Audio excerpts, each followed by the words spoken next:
Welcome, guys, to the next installment of the Ultimate Cosplay Podcast. Today, we've got Sayakat Cosplay and Paisley and Glue. Joining me is my co-host Chris of Talk Costumes. So, thank you for joining us, and I'm really excited to get started with this wonderful Saturday podcast. So, without further ado, both of you guys, thank you so much for joining us, and I'm very excited for you to be on here. Can you please introduce yourselves and tell us kind of how you got into cosplay? Are they going to fight over who does their introduction first? I mean, I hope so. Fight. No. We could say we could do it based on age, but that's not a wise decision to do that because That's actually that's only like a European thing. Most Asian countries, no, I they're just like, mean because we've got two female guests and it would be highly inappropriate to do that. So gotcha. let's do it alphabetically. P. Wait, yeah, P comes before. Paisley and Yes. Glue. Would you like to go first? Sure.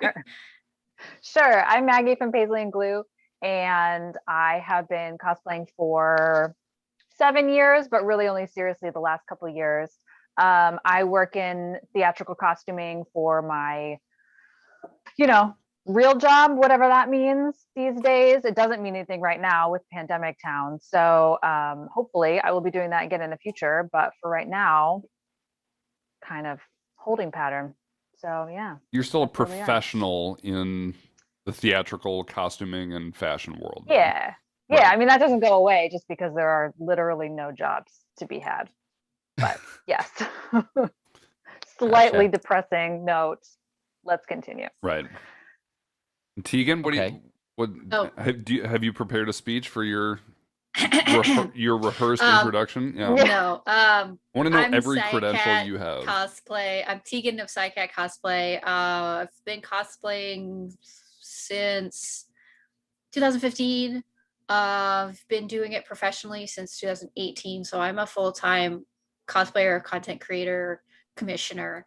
So I make things for myself, for other people, make content, patterns, YouTube, Twitch, all that kind of stuff. So I've been doing that for almost 3 years now. Cool. Oku, I want you to introduce yourself. Since we have so many people on, why don't we all just do that? Because this is our 11th episode. We're in double digits now, I know, and it's exciting because the big killer of podcasts is episode 7, and we just like got straight past that one. So, hi guys, I'm Chad Hoku of Hoku Props. I'm probably most well known for my Lionheart costume, which won TwitchCon's 2016 cosplay contest. I won that beautiful trophy right here, which you can kind of see. Booty Poppins made by the infamous Harrison of Open Props.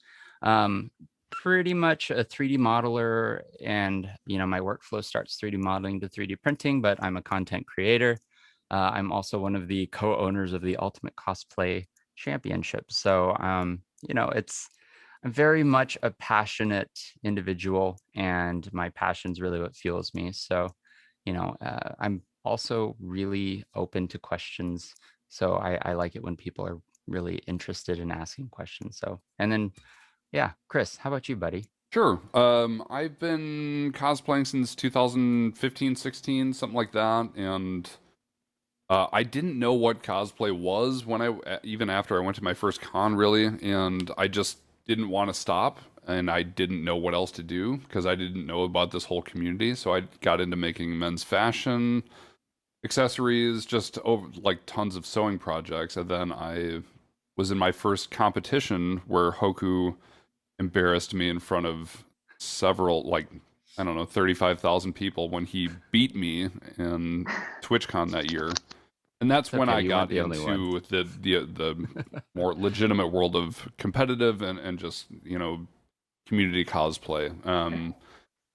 So now, currently I do, I broadcast, I do tons of sewing and cosplay tutorials. In fact, I did we'll get into that later, but yeah, I'm one of the co-owners of Ultimate Cosplay, and this is really developing into a lot because it's not just a contest anymore. Now it's a podcast, and it's an event. It's going to be a contest. It's going to be, books. It's going to be cons. It's going to be a whole community thing and a whole website and a whole, resource center for people moving forward. So this is becoming more of a culture in a community really than just an event. So Yeah. anyway, it's worth mentioning that so Maggie and Tegan are not judges in this year's event. It really is quite a shame that they're not, because you're both so talented, but you'd both offered to, I think both of you reached out and said, if you need any help with the contest this year, let me know. And I was like, are you sure? Because if you want to compete, you can. And they said they want to be administrative support. So these are our 2 administrative support roles in the show, and they're going to be helping process submissions and all kinds of things like that. So thank you in advance, because submissions haven't opened yet. They open on Thursday, so 5 days from today is when submissions will open. And So soon. yep. So Well, I want to ask, so you guys weren't exposed to the process last year, but what are you expecting? Because I got to tell you, we weren't expecting like the floodgates to open and what was it, 300 people to apply. Like, have you guys been in an administrative role in the past with contests? Like, have you judged, or have you guys competed, or what is your past kind of competition experience? Uh, I've both Go ahead. I've both competed and judged in the past. I've never administered, but I've done organizational administration type stuff in the past. So I'm fully aware of how many people applied last year and what to kind of expect for this year moving forward. It's going to be a lot. So yeah, just kind of waiting to see who submits and how many submissions we get, and start organizing all that information and all that data. What about you? Yeah, Paisley? it's gonna be exciting. I wouldn't be surprised if there were more than last year, for sure, because people have yeah. more time, and I think the word got out more this year. right. Last year was sort of like, I don't know, kind of was like thrown out there as like on a whim, and then a month later it happened, and there was such a reaction to it that was really great. But I think this year with more time, I think more people are gonna kind of come out of the woodwork and feel like they have something this time to share. I think it'll be really fun. So Yeah, I'm I excited hope about so. it. Yeah. And did you guys both watch last year? Yeah. Okay, cool. All 3.5 hours or however long it was. it was actually more than that, but I think it was closer to 4.5. Hoku and I have a bet. The over-under is about 4 hours. I think it's going to be under 4 hours, and he thinks it's going to be over. So I think it's going to be. we have to over decide 4 on the hours. stakes of that bet. We've got more judges. We've got more people involved as a whole, and we've got more freaking sponsors and prizes. Like, Yeah. I hope you guys in chat realize that the list of sponsors trumps last year by so much. It's not even funny. But yeah, I'm definitely going with Hoku on that one. It's going to be more than 4 I know hours, I'm gonna for sure. Yeah. Length of the Snyder Cut. Yeah. Totally. Yeah. That was awesome, by the way. And I know we're talking about. I made it through that last night in one sitting. Oh, it was so good. Yeah. We're talking about I had to new- take some breaks, the but Justice League movie that they just Yeah. did the extended Yeah. cut for, which was amazing. All right. So yeah, and we'll talk a little bit more about the mechanics of how that's going to work later. So Tegan mentioned that you've competed and you've judged. You were very brief about that. oh, And I know Maggie has also competed, because when I met her, she won Best Armor at C2E2 last year. So yeah, Tegan, do you want to talk a little bit more about your experience as a competitor? Things that you've dealt with that a lot of people watching this might be dealing with, or well, I mean, it's different when it's an in-person competition versus an online one. The stresses are different, and I first competed in 2014, not knowing like anything. This was like even kind of before I really got into cosplay. I competed at Baltimore Comic-Con back when they had like a women's division and a men's division. I've never heard of that. Wow. I've never Right, heard yeah, of it was a little. Wow. And Like, it what was is one of this? those- Like the Olympic swim team or something? Like, come on now. Like, This is Yeah, back in 2014 when, you know, The world was still figuring out what it wanted to be. yeah. Yeah. exactly right. I feel like we're still Um, trying to figure that one out. Not always Also, doing it it. was a Baltimore Comic-Con is a Comic-Con, not an anime or a Right. gaming convention. So they often just kind of are off in their own little. But anyway, it was one of those ones where you just kind of walk across the stage and like the judges kind of look at you for like 3 seconds. And I wore my Tyrael cosplay and I won the division there that year. But probably because I was like the biggest costume there. One of the biggest costumes. It was one of those competitions where it was like the big cosplay wins just because it's big and impressive, even if it's like really not great up close. And then I competed at Baltimore again the following year in 2015 with Kerrigan, my first Kerrigan. And they redid the divisions that year, so there was no more men's and women's division. Good There for was like an them. amateur, yeah, there was like a masters and like a beginners category. And I ended up winning second in the like advanced masters whatever category, and they actually had judging that year. And actually the way that I met Ireland Reed. Yeah. Yeah, I met her because she was one of the judges for Baltimore that year. So they actually brought in some cosplay people that had actual like pre-judging and stuff. And then I competed at New York Comic Con the following year. Oh yeah, I also competed at Otakon in 2015. You've got a lot of Yeah, it was experience. Yeah, most of it at the beginning of when I was cosplaying. I haven't competed since, well, so I competed a bunch when I first started cosplaying, and then I won first in armor in New York Comic Con at the Eastern Championships in 2016, and then I didn't compete again until TwitchCon, so 2019. Which I was competing against Sayakat, and Yeah, that was we were in the so same much division. fun. We Yeah. were in the same division. We both knew we weren't going to win, so we just had a lot of fun, and we cheered everyone else up while we were competing, which was really fun for us. Yeah, I mean, Andy just destroyed that. Yeah. Yeah. Andy Ray Cosplay Well, did a wonderful yeah. job. We all did a great job, actually, but Yeah. but that was a lot of fun. If I recall, Yeah. was that the year that she had done the mermaid on the rock? Yeah. Yes, it Yeah. is. Yeah, that was Yeah. pretty wicked. I didn't get to see it in person, and I was just like, oh man. I mean, she made and she cast her own silicone mermaid tail, and I was Yeah. just like, Well, done. she made I'm every out. scale individual. There was like Yeah. 3,800 some scales or whatever. So that was. Well, Oh yeah, Andy was basically naked too because she was just all body painted. I was in the Yeah, she spray was. booth with her while she was naked, which was a really funny story. That it's appropriate. I'll tell it later because the details don't matter. So anyway, Maggie, do you want to talk a little bit about your competitive and or judging experience? Sure. So here's where I tell you that C2E2 last year was my first and only competition that I've ever entered. I had wanted to do that one for a really long time, and for a variety of reasons, usually scheduling, it just didn't happen because I just don't have the time to really put the time into doing something every year. So I'd wanted to do it for a really long time. So for 2 years,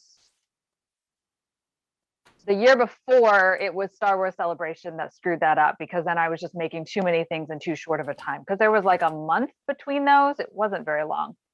And then I had a whole year to plan. So I got Maleficent ready for last year, and that was a super great experience. I think that you know, whatever happens on stage is great. But I think everyone says the best part about competing is hanging out backstage and getting to meet everybody.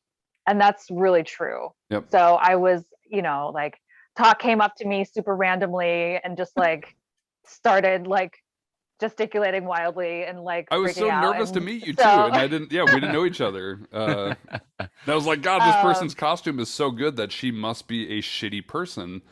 But Oh wow. as it turns out, you were. No, I'm obviously kidding, but you turned out to be so welcoming and just so excited to meet people and be backstage, and yeah. it was. And it's a little scary because I didn't know really anybody else at the time. So you know, it's a little scary being like, okay, like I'm going to go talk to this person, or like you said, like being too nervous to talk to anybody. Right. Like Out for Cosplay was there, and I was like, oh my God, her costume is so amazing. But I was too nervous to talk to her, and we weren't never like super close to each other to be able to really talk backstage, because I kind of kept the international people apart. The backstage at that one is like bananas. There's no space. Right. Like it was crazy. And there's like 70 some people. Yeah. Because they have so and many like different. everybody's handlers and like a million tech people. It was it's and really hot. I was dying by the end of that. So that was super fun. And then the next day I was actually asked to judge the first ever masquerade that they've had at C2E2. Oh wow. And so that was super fun. And So you competed for the first time, you won your Yeah. category, and then you judged the next day, all in 2 days' time. That's yes, I did not arrive early to the con on Sunday morning. I will tell you that. I definitely slept in, but I didn't have, it was like at 3 o'clock on Sunday, which I was actually a little bit too bad because a lot of people have to leave before that to Right. get to the airport or whatever. But that was really fun, and I had wanted to get into judging for a while, so I was really happy to be asked to do that. And one half of Pros and Cons Cosplay was one of the judges as well, so I got to cool. hang out with her. She's super cool. Oh, fun. Yeah. So that was kind of my experience. So yeah, it's fairly limited, but I enjoy what I have done, and I'm looking forward to competing more in the future. But this year has just been too bananas to try to think to get anything together for this one. So I'm happy to be able to help out here where I can. cool. Well, Yeah, after TwitchCon, I decided that I'm not retiring from judging, but mostly retiring from competition. If there's something that drags me out of it, I don't know what, but I've also judged at a couple of like really small cons, and the biggest one I've judged at is Replay FX, which is kind of like a MagFest but in Pittsburgh. But it is, because of COVID, no longer going to be a con, which is sad. actually, you just brought up something. So, and I want to ask actually all three of you guys this, because there's a huge difference between small convention competitions, like judging wise and entrance wise and stuff like that.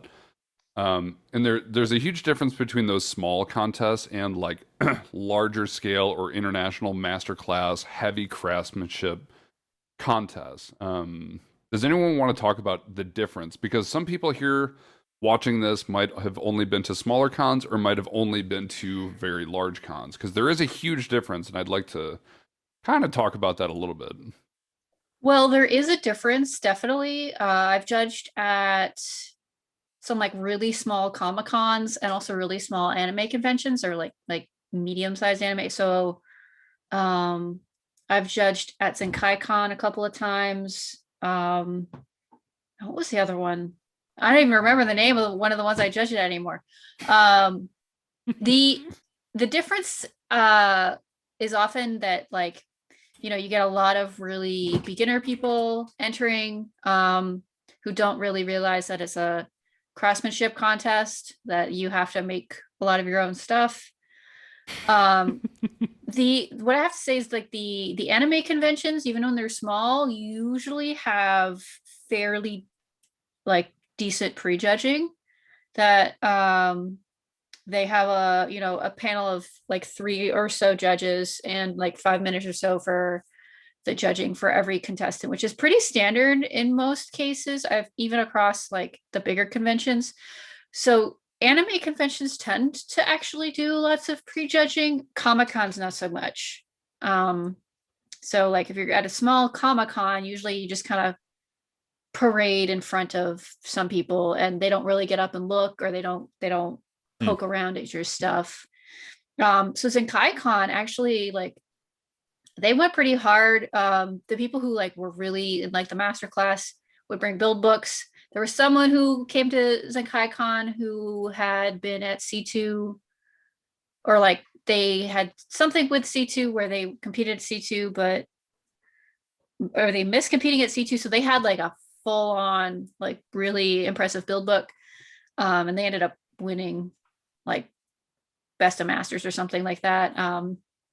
So it kind of depends on how big the convention is, what type of convention is, how old or how new the convention is. So like newer conventions are still often figuring out their format, their competition format. And ones that have been around for longer often have them kind of figured out and set in stone. So it really, like, and then versus like the big ones like New York or C2 or Twitch or BlizzCon, like those are very different animals. Actually, not necessarily like I was it's ask, just because there's a huge difference in judging, and I know Hoku's judged, kind of like that whole spectrum as well. Yeah, well, so it kind of all started really with World Cosplay Summit in some regards. I mean, it didn't start there, but that was kind of like one of the big tsunamis of cosplay contests. And kind of referring to what Tegan said as far as anime conventions typically having like a structured prejudging, I would say a lot of that is because of World Cosplay Summit. They legitimized the process and kind of created like a certain set of expectations. And so that's kind of led into this deliberate reproducing of that environment. I think the competition starting there was very good. It really wasn't until a little bit later after that where the comic conventions really started aggressively started trying to produce their own contests. I would say, so I've judged World Cosplay Summit preliminaries in the Netherlands, amongst some other kind of international contests as well. I would say one of the big difference is most anime conventions, a lot of them have a performance environment. So there's a skit on top of the actual costume. And so it's a balance between the two as far as the point allocations. Some are weighted more heavily with the craftsmanship. Some are weighted more with the with the actual performance. The smaller you get, there's one thing that I think is very, very much prevalent in competitions based off of the size. A lot of it is really in reference to the awards that are available. There is definitely an elite group of competitors, right? There is the group that they have, in case in point, Tegan, for example. These are the group, or this is the kind of individual who has a lot of experience. They are very strategic in their thinking. They know the right things to say. They know the things not to say. People probably have heard me say so often, the last thing as a judge I want to hear from a competitor is, I really wish I would have, insert blank, right? Because you are kind of stepping on your own toes, right? Tell me all the things you really love. Tell me all the things you're really excited about. Tell me all the things that you want, to make sure that I see, right? And so that is something I think is definitely a big kind of difference between them, is just the competition that's there. Typically at a smaller competition, you'll get like 2 or 3 wicked good competitors, and those are the ones that win. And they kind of go there, a lot of the time they go there knowing that they have a good chance of winning, sad to say. And I think that really does come down to strategy, though. Far too many people competing, I think they don't realize that you can have the absolute best content or like costume in the world, and if you do not really do prejudging very well, it will affect your overall chances of winning, so just make sure that you show up and you know what you're going to say. So I don't know, did I answer your question with that? That's something I've noticed, is definitely the competition gets very, very, very high level the better you get, or sorry, the bigger the contest gets, as well as when the prizes are huge. So and actually, Maggie, with you've entered in one masterclass competition with zero previous experience, and it was probably a very blinding experience for you, but you came out with an award, which is great. So is there anything that you'd say to some of the people watching that maybe are new to like this level of competition, that, as advice or like things you experience, like, hey, it's okay to feel like really anxious or like, sick to your stomach, or like, is there anything that you learned in your experience that you'd want to share with people? Yeah, absolutely. I mean, being nervous is completely normal, and feeling, that you don't have a chance, or, some sort of imposter syndrome feeling, is literally everybody in the world feels like that. Everyone on this screen has felt like that. Everyone at every level. Yeah.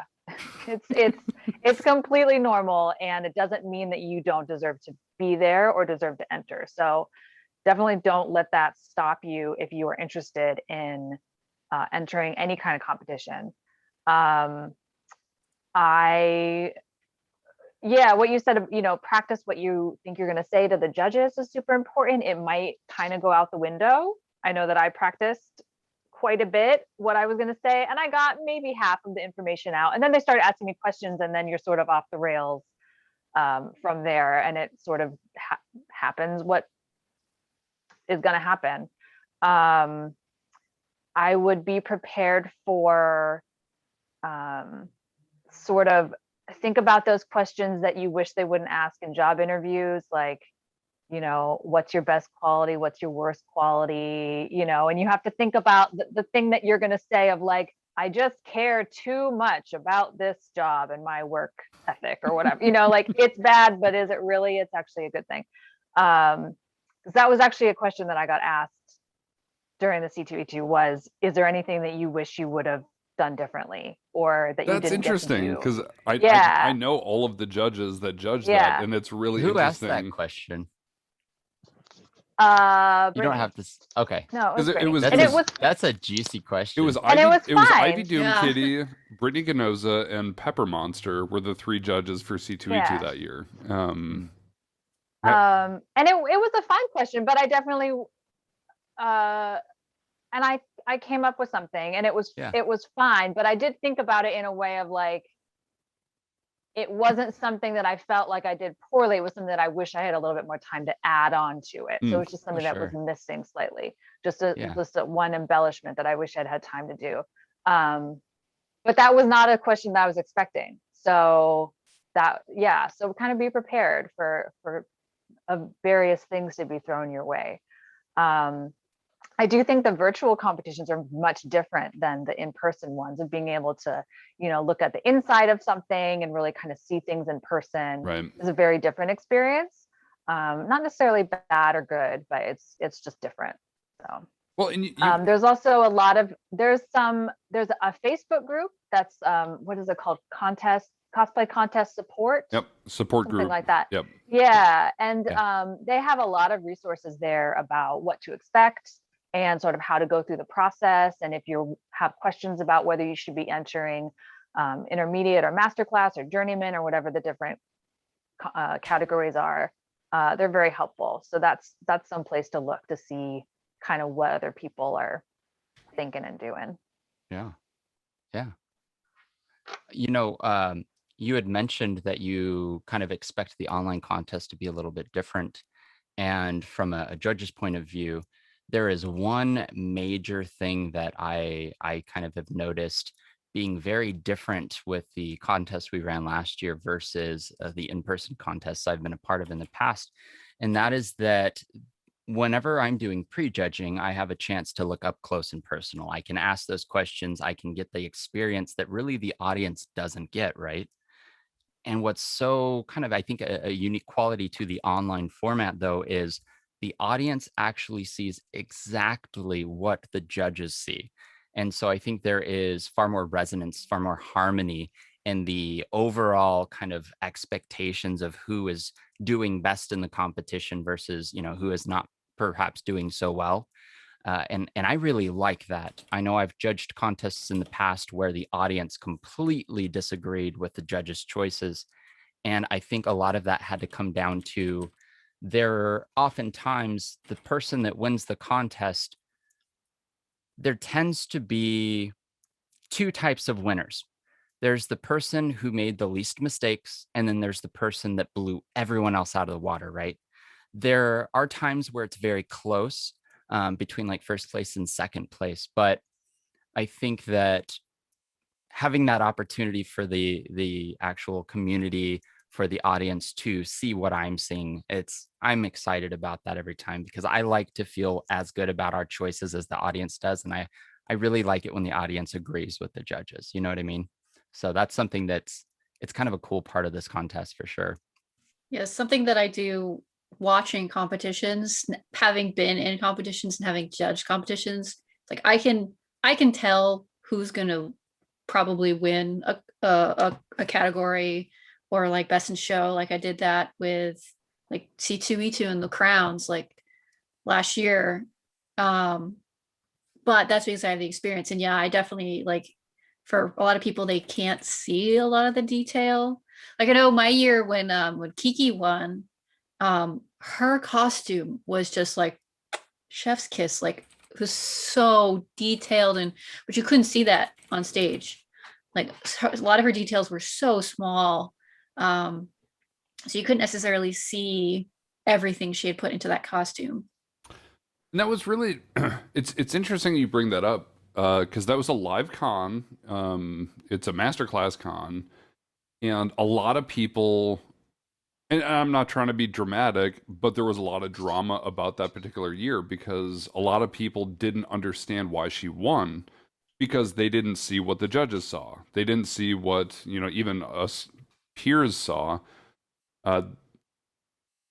So there was a lot of people saying, and there was a lot of people saying like things that didn't even make sense. Like, she's so new to Twitch, how could she win? She only has a couple hundred followers, which is absolutely just nonsense, because the amount of like exposure, how many followers someone has nothing to do with their craftsmanship in a masterclass competition. So there's a lot of really weird, just stupid drama about that. And every competition has its own level of drama. But I think also a lot of times people equate experience with social media presence. Right.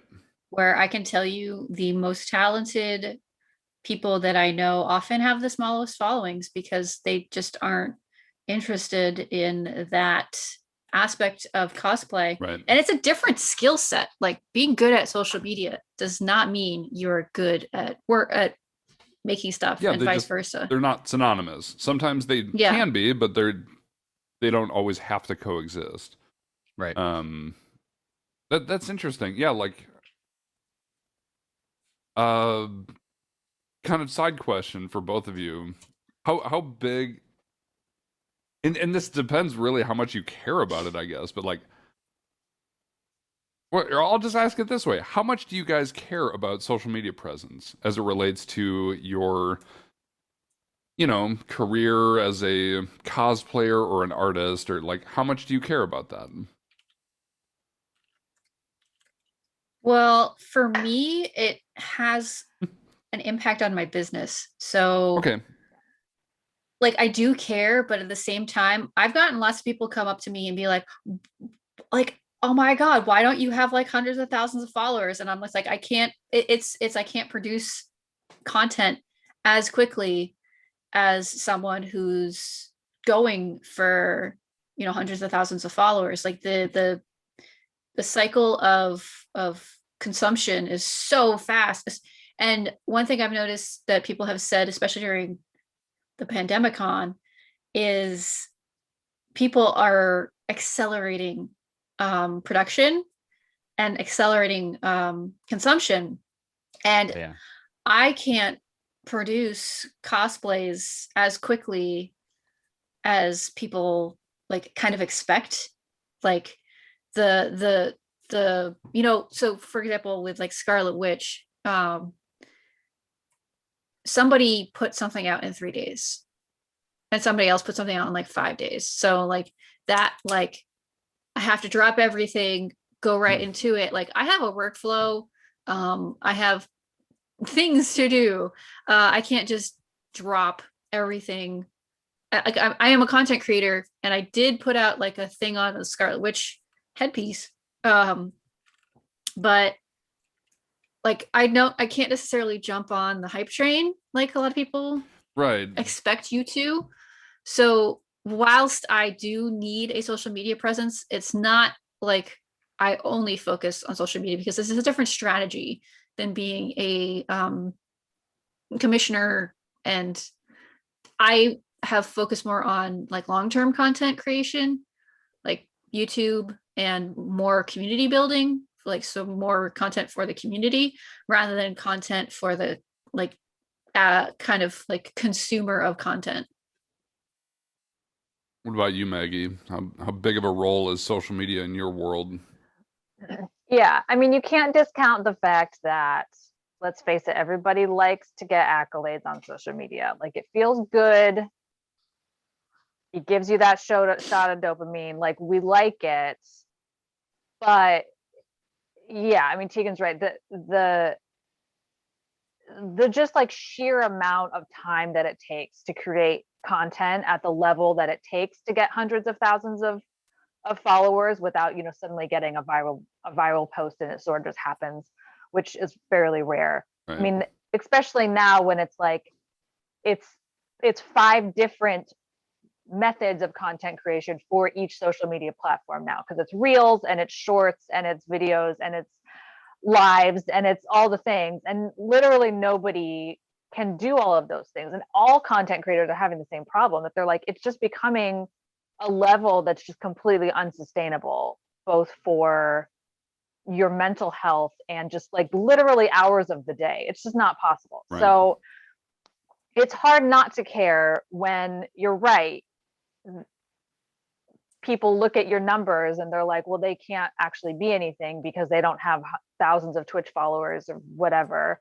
And you're also, maybe trying to get sponsorships or trying to get various deals or something, or get judging spots or appearance slots at conventions. And those are the numbers that they're looking at. So that's unfortunate that that's how they determine that sometimes, because I think it'll bring in the audience, which may or may not be true. But if that's not the, and I'm the same way, that's not the type of content that I'm creating. I'm not doing photo shoots every single day. I'm not producing massive amounts of cosplays. I'm like lucky if I do 2 a year, and it's just not where my priorities are. That's not where I want the future to go for me. So while sometimes, yes, it hurts, I just want that swipe up on Instagram, God damn it. But it like the day I got the swipe up was a good day, I have to say. God, it's just all I want. And I'm so far away. I'm really still, far it's just too. Not, if it go makes you feel follow her better. on Instagram. happen. Forgive her the swipe up. It's just not going to happen for me. And so at some point, luckily, I came into this old enough, I think, that I sort of bypassed having to be in high school or college and also having to deal with social media, which I think can be really damaging to some people. So I think I'm lucky in that regard, but it's still hard to be like, womp womp, like, I posted another tutorial, I lost another 10 followers, like, great. But that's the kind of content that I want to create. So then you have to make that choice for yourself. There's not a right way. It's just whatever's right for you at the moment. So. Oh my gosh, Chris, we're literally doing it at the same time, aren't we? We're putting their Instagrams in chat. Follow these people. Everyone go follow Maggie, them. you and I are like in God. the same boat. Like Or feel the wrath of the Dumai. And Oh goodness. It's also just talking about social media. Like, we don't have to go too far into this, but because of lockdown, it's become so much more important to people than it ever has been, which is Yeah. really, like, in my opinion, personally, I think it's a shame. I Sure. think it's really sad. Especially the kinds of things I've seen, the ways I've seen people react and respond to just how much gravity they've allowed social media to have. But a lot of people don't have a lot of other social outlets, so Yeah, like one of the things is like for me, I'm not that big on social media, but people know who I am and know me and have met me because I've been to events and gotten to meet people. And like Chad, I met him at DragCon 2016 Yeah, I and a met. speakeasy. Yeah, I did. Yeah, that Yeah, was Twitch was that buying us rounds at a was speakeasy. That was it was great. just it was great. That you had to like get a phone number and put it in That on was this also like before the contest, wasn't it? oh I don't I'm yes it fairly was certain yes it it was was. Yeah, Dragon yeah Con, because ironically enough, that night I had actually found out that I was one of the finalists for the first contest. So the whole Nice. time I'm sitting there, like Ashley Paramore's just sitting there like, haha, this cheeky piece of crap can't say anything. Right? She's watching me squirm. She's trying to get me so intoxicated that I just like verbal diarrhea probably and like spill the beans. But luckily enough, I held it together. But yeah, no, I don't, just context. I don't know if you realize, like, I was sitting there just like, oh my God, oh my God. Yeah, you Like, kind of were just like sort of like I thought you I were just was kind of 3D like modeling kind in of my head like because right after that, standoffish, but like I think that was probably what it was. But anyway, yeah, that I literally was in my hotel room after that 3D modeling Lionheart. I don't know if you realize that. no, oh, that 'cause that um, was 2016. It would have been that same yeah, year. Wow. but yeah, no, 2016 Dragon Con, yeah. I've, you know, I've like a lot of the opportunities that have come my way have not been because of I have a giant social media following. It's just because of who I've gotten to know, and people are like, "Oh, hey, you're cool. Do you want to go do this?" You know, it's cosplay nepotism. But no, it's more of just getting to be known in the community, and without physical events to like kind of say hi to people, you know, we kind of lose that, and then it's all social media, and it becomes more about clout. Like I've definitely been reached out to by like people want to like advertisers or whatever, and then they find out I don't have that great of a social media following, and then they don't, you know, I don't get the opportunities that necessarily I might get if I had, you know, 30, 40, 50,000 Instagram followers, but I probably didn't want to work with them anyway if they only really give a shit about clout. So, you know, it's more of a yes, that would be cool, but it's, you know, the influencer sort of they want influencers, they don't want people who actually, you know, might know what they're talking about or have impact on the community. Because I feel like the maker community is definitely different than the wider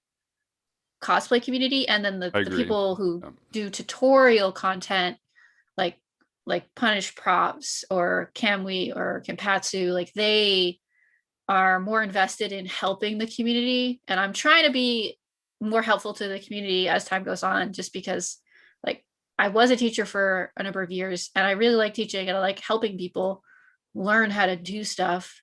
So that's kind of what I'm pivoting towards doing more. It's like more pattern making, more tutorials, but also I'm probably eventually going to age out of something someday. So we got to kind of a backup plan.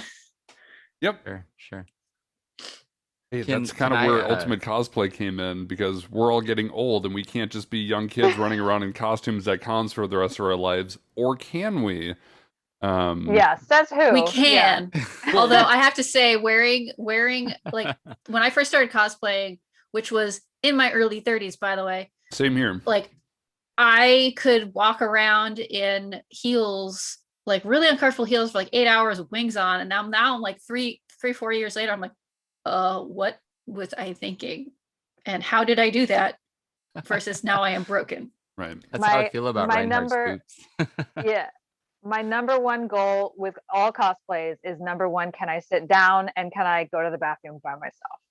If I can't do that, I'm probably not going to make the costume because it's just not practical. I am entering my late 30s. I must be able to pee.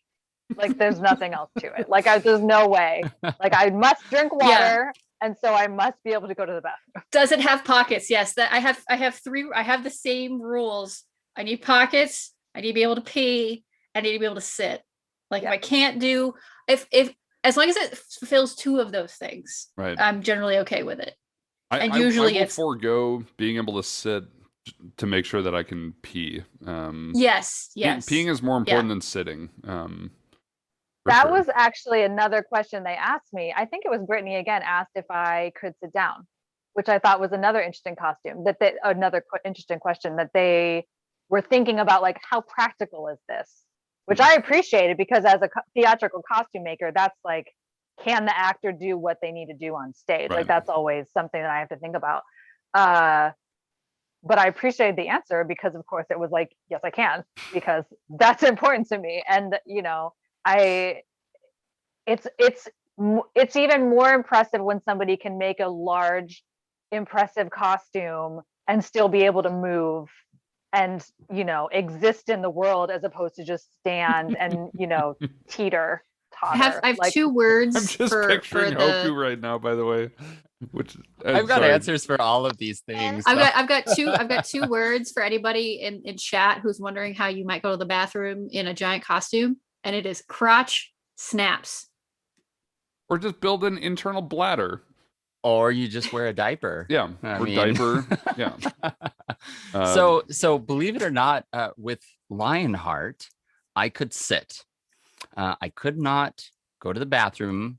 Well, I mean, I totally could have gone to the bathroom. Nobody would have been able to tell. I just needed like a milk jug, right? But luckily enough, that's not a costume that gets worn typically for more than 3-hour spurts. Like you wear it for a couple hours.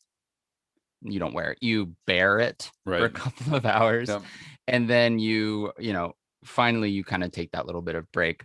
The longest I've worn that costume was about 8 hours in one day though. Oh.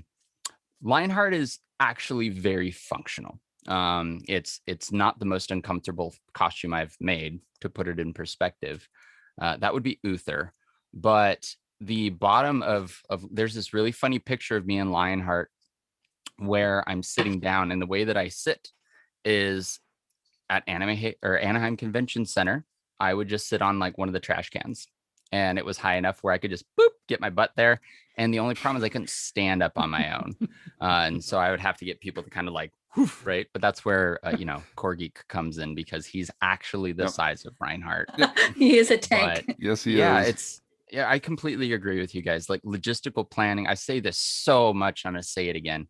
The first thing I start out when I am building a costume, whether that's for me or really anyone else, is how are they going to go to the bathroom? How are they going to get into it? How are they going to get out of it? And then finally, like, are they going to be able to move? Right. And so, it's funny, we're talking about large costumes, but I would say that like my win, for example, one of the things that I think contributed most towards that win was the fact that I had, the actual ability to bend my arms and flex them and reproduce genuine mobility of like a human form.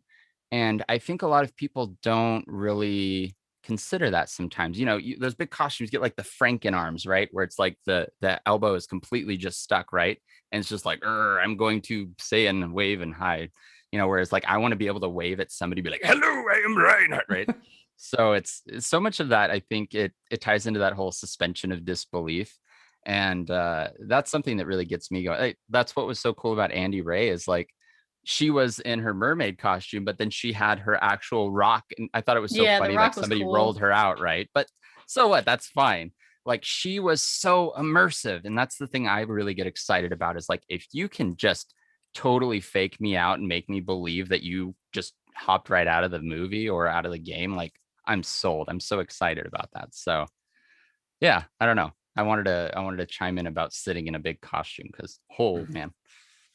All right, actually, so we've talked a lot about like the mechanics of competition on both competing and judging, some things about like how you decide how you're going to make certain things, and as people are getting their vaccines and starting to plan out cons, and cons are starting to announce and things like that, I'm starting to get that kind of enthusiasm and excitement of just like my love of cosplay is kind of coming back to life in a big way, aside from like filming tutorials or doing, you know, streams or events or virtual events, I should say. But is that happening for any of you guys? Are you starting to get excited? Or because we like both of you ladies are very intelligent. Like, you know, Tegan's a doctor in biology, and Maggie is a brain rocket chemist or whatever. And one of those Sure. is true. But no, like, you know, we're all, you know, in our 30s, we're getting older, we're smart people, but we still have this enthusiasm and love for creativity and making something new, supporting other artists, showing up at a con, whether we're competing or just playing or hanging out at the after party. So what's going through your head about either this year or early next year? Do you have any builds planned? Are you excited? Are you starting to get that little kid feeling about booking flights and hotels and badges? Like, is that happening for you yet? Or is it still kind of dormant right now? I don't know if I can put the like mental bandwidth into like planning for a specific event. I know that there are a couple big things at the end of the year that are still on the schedule. One of those is C2E2 for December, which I would love for that to happen. So that's I would my like to home be there as convention well. here. Yeah. I'm not putting my heart and soul into hoping that that happens, just to, you know, not have the disappointment happen. I want them to be safe more than anything else. So if we're not there, then they shouldn't happen. And that's the end of it for me. But yeah, I think I'm starting to feel that same way of like, you know, vaccines are honestly rolling out faster than we thought they were going to. So I'm feeling good maybe about the fall. Maybe, you know, there might be some attendance limitations, which would be kind of sad that if everyone couldn't go that wanted to go. But yeah, it might happen by the end of the year. I've been working on a long-term project this year, amongst many other things, which is Rococo Winifred Sanderson from Hocus Pocus. So if nice. that happens this year, it's almost like if it's next year, then that would be more time to work on it. But I'm excited about the prospect of being able to wear that to an event. So that would be great if that was the case. But I don't know. It's been so long that I'm nervous about putting too much stock in something that's not 100% yet. Understood. So, yeah. I think your overall demeanor is showing very clearly on your face about you want to get excited, but Yeah. you don't want to be disappointed. So Cautiously I understand. optimistic. Right. Mhm. Exactly. I think that's where I am as well. Yeah. What about you, What about Tegan? you? Are you I starting never to get really excited? so I never really like lost the creative drive, which I know has happened to a lot of people, and I totally understand why. I actually made more cosplays for myself last year than I had in the previous like 2 years. I don't know how that one worked out, but I'm just in my happy place when I'm making things. So like that's like how I deal with stress is I just make stuff. That was close. You Yeah, caught yourself. yeah, that was close. I caught it. But with my background, with my science training, so for those of you who don't know, I have a PhD in biology. I taught biology for a number of years.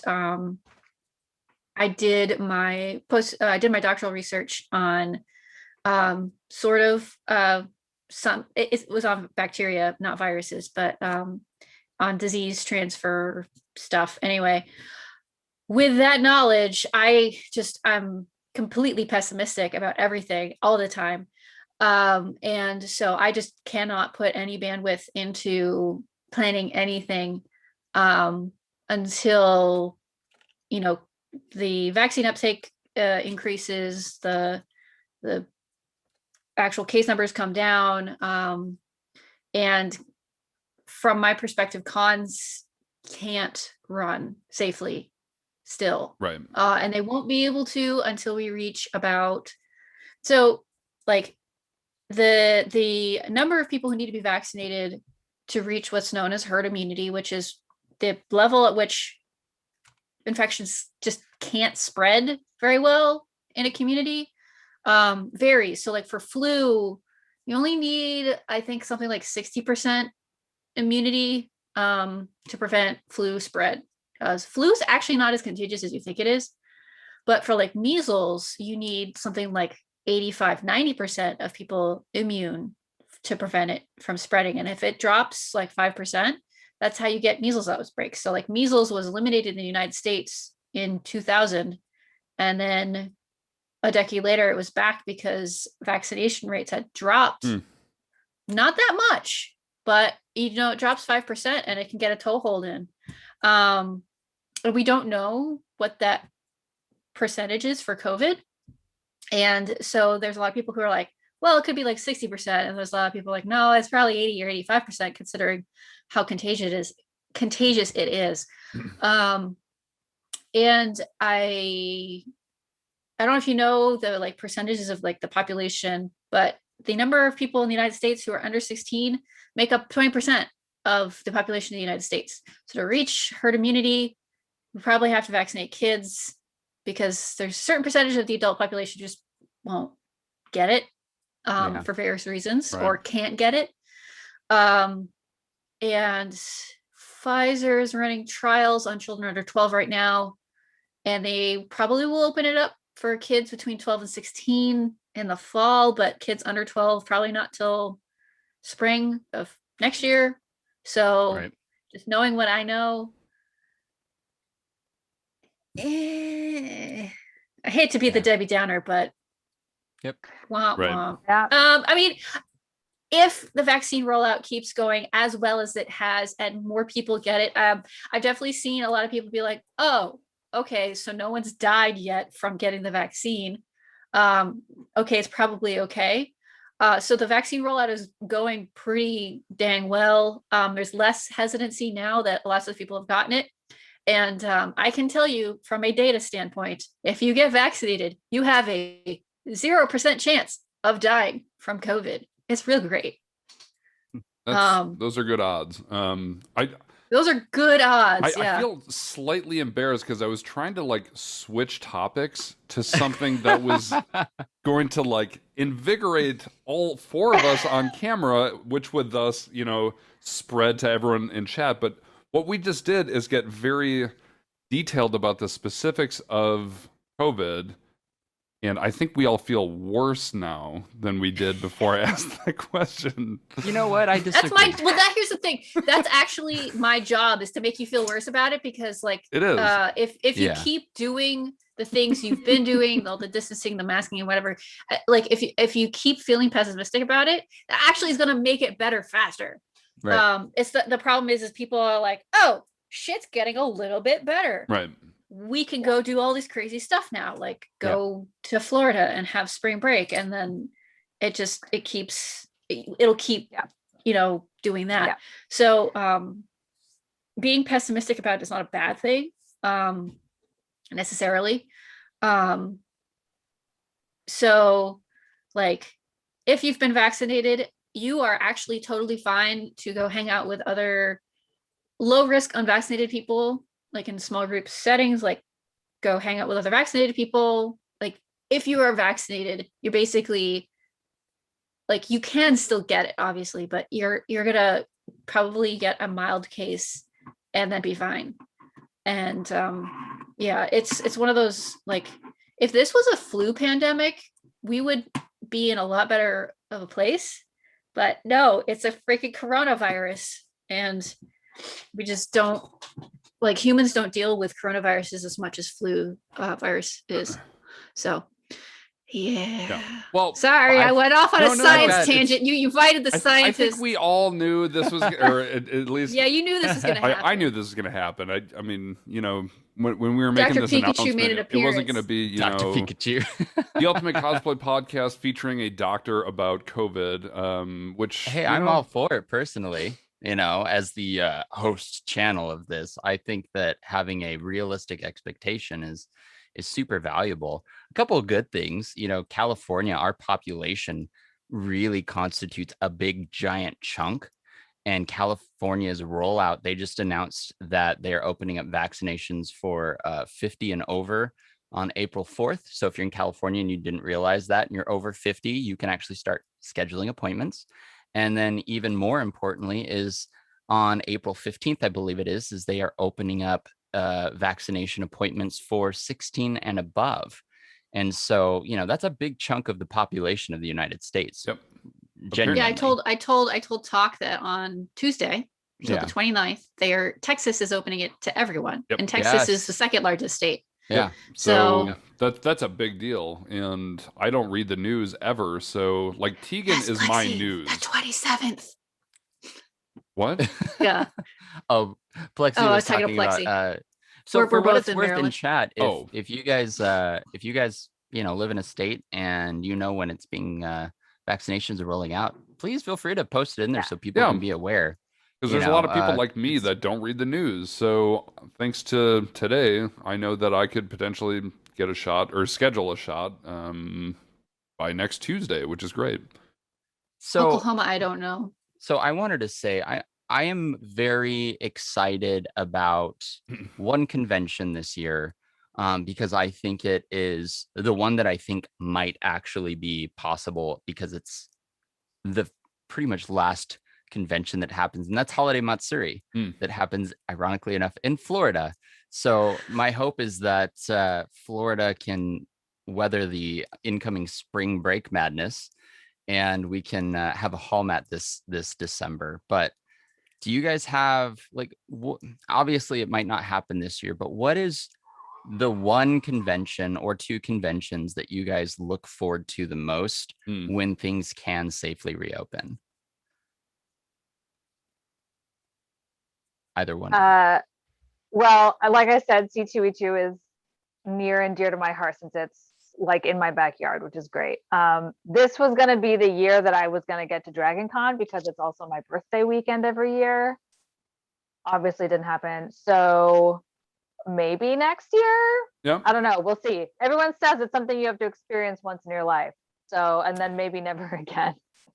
That's what I I did. know some people that have gone once and never gone back, but Yeah. So I would love to do that one. Yeah. I've also, everyone says Colossalcon is super fun and I could drive to that one as well. So I don't know. Yeah, my husband works at Cedar Point a lot, so I've been to Sandusky, but driven by that water park. Seems I just think fun. about the I movie don't know. Tommy Boy when someone says Sandusky, Ohio. Yeah. But Yeah. I guess, yeah. So like 3 cons that I never want to miss again would be Dragon Con, C2E2, and BlizzCon. And then there's some that I've never been to. Like I've never been to New York Comic Con. I've never been to Emerald City. Those are 2 that I'd really like to go to. But when it's safe to do so, and part of this is because like I've been in a house for a year and I live alone. I want to go to every con that happens. Not like now because it's not safe, but I miss people. I don't even care about the costumes. I don't care about the contests. I miss the people.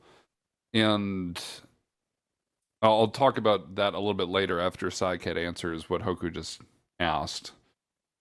I gotta say, I have this mental image of you basically, it's like a ball pit, and you want that to be people, and Yep. you just want to roll around in a puppy pile. Yeah, I'm just gonna be like holding hands and touching people's faces and giving people piggyback rides. Like it's gonna be just a touch fest. Like in all the good ways. that sounds With bad, consent. right? With consent. A consensual touch fest. We'll just call it TouchCon. 2022 or something. My gosh. I don't know, whatever. Tia, what about you? What conventions are you looking forward to most? I've never been to Whole Mat, and I would love to go to Whole Mat. Oh, please go. Please go. If it does happen this year, then if it looks like it's going to be like on, that's probably going to be one of the ones that I plan to go to. But the ones that I like do not want to miss anymore are MagFest and BlizzCon. Like, I will try my hardest to get to those at all costs. I have a to the detriment of my wallet. I have a funny story about BlizzCon for you, actually, Tegan. So literally my oldest friend, his name's Michael. And he messaged me earlier and I was like, hey, we're in the podcast, join them if you want. And he was like, I think I gave the gal below you a ride in Uber. He was like your Uber driver in BlizzCon one year. Really? Yeah. Wow. Yeah. I don't know if you remember taking an Uber during BlizzCon a couple of years back and him referring to be like, oh yeah, I got this friend, Chad Hoku Props. He said that you guys talked a bit. Maybe. That's really totally funny. random, but yeah, small world, right? Yeah, we usually just like so my husband's vegan, and so some of the like places that he likes to go to around in Anaheim are not walkable. Yeah. So. Yeah. Yeah, it's I'm there with you, Chris, as far as like before the pandemic, I had gone to so many conventions and we were really actively going, and I think it had lost a lot of its excitement, right? I gotta say, I'm so excited for conventions whenever that can happen again. Like I'm so grateful that I have that excitement back though. So right. I don't want to burn myself out again ever on conventions again. And so I think that whenever they do reopen, I'm going to be very, very selective about which ones I attend. And I'm going to make sure I'm really maximizing it because I'm so, like I said, I'm so excited that I get to love conventions for conventions again and it just not be like pure work grind. You know what I mean? Yeah.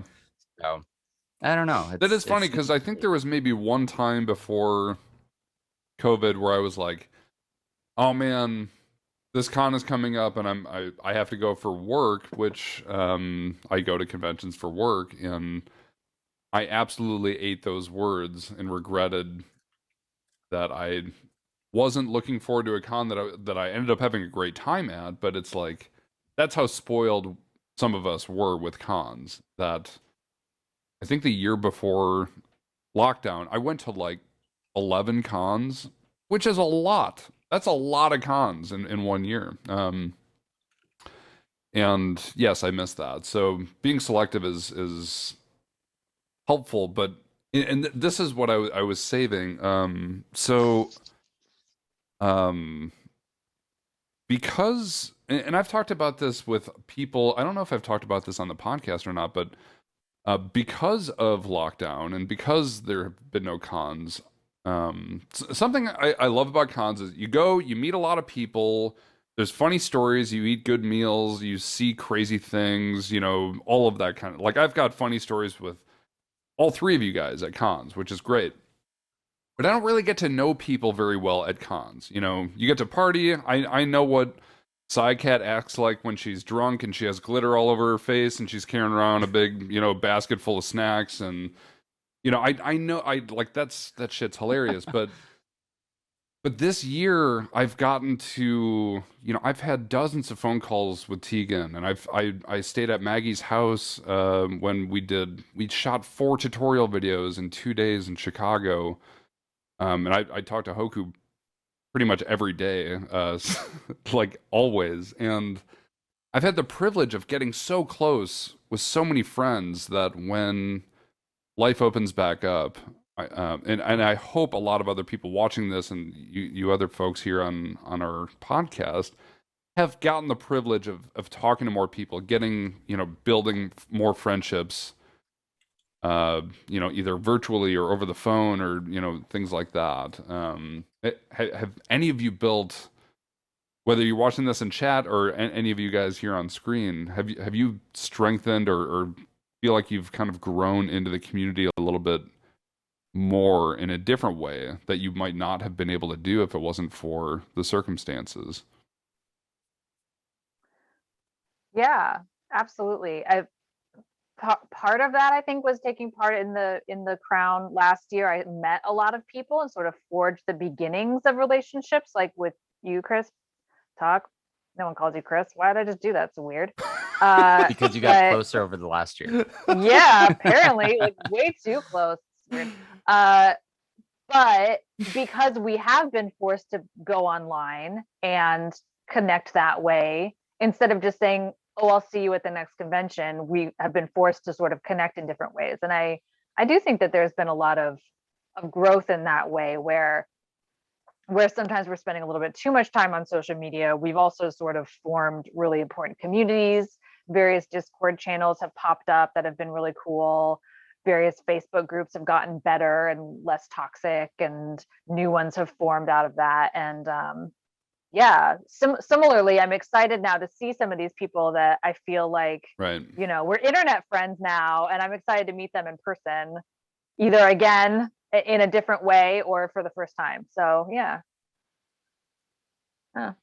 Terrible at non in face non I'm terrible at not in person communication.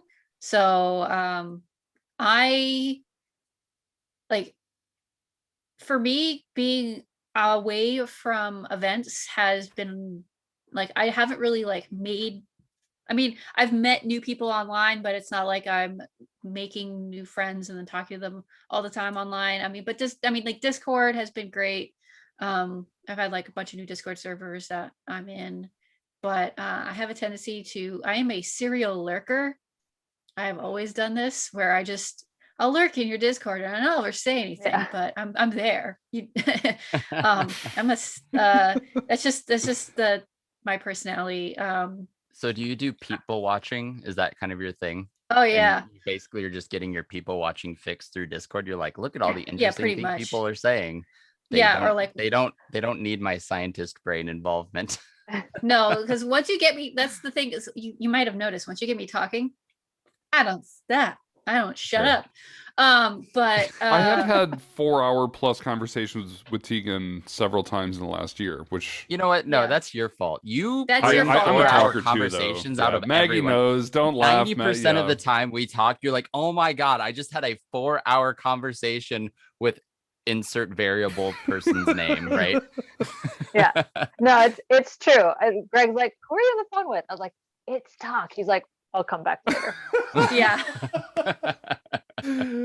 Should I be embarrassed? That's terrible. No. No, No. No, it's not great. at all. Yeah. Well, No, at least when I do talk to, it's a supernatural I try to keep those conversations very progressive and exciting about like all these ideas, and it's kind of overwhelming, I guess, but No, sometimes it's nice to just sit and like have a conversation for a long period of time. So like in this environment, like you don't really get that kind of like one-on-one with somebody who doesn't live in your household right. necessarily. Yeah. But yeah, no. Hi, welcome to Neurodivergent Hour over here with I'm terrible at the internet. I'm really great at in person and like face to face, but not so much on the internet. Like, so for me, I mean, like, I already work from home. I'm super introverted, so like the lockdown really was just like, all right, and then I just kind of do my thing, just be in my basement crafting hole for We're all kind of the like next- that to an extent, though. Yeah. Like a lot know of people what? think I'm an extrovert because they see me at cons or on stream, but truthfully, like I'm not. Like I love being alone at home working on my projects. But I think most cosplayers are like that. right. But yeah, no, I've never been good at maintaining digital relationships just because of my lurking qualities. well, So I've been working on being like more forward and more active and like being like, hey, how are you? But it's a work in progress. I would like to challenge anyone watching this, either live or pre-recorded. start reaching out to more people. Don't be afraid. No one's gonna, like, no one, literally no one can hurt you right now because we're all isolating. But if there's someone you look up to or someone you've met before, or like, God, even last year we ran our first ever Ultimate online cosplay championship. And I met so many people from around the world, a lot of which are watching this right now, or I talk to regularly, or were competitors, or, you know, whatever. And I know that so many other people from last year met each other and still talk to each other. And now we have a Discord server, we have these podcasts, and I see people from all over the world talking to each other every day. They're having voice and video calls, they're having crafting days, like, that's what we need right now, and it's so powerful. So take advantage of that. And like Maggie said, you know, now you've got actual connections to when we're able to reconnect in person. It's gonna be so much more meaningful.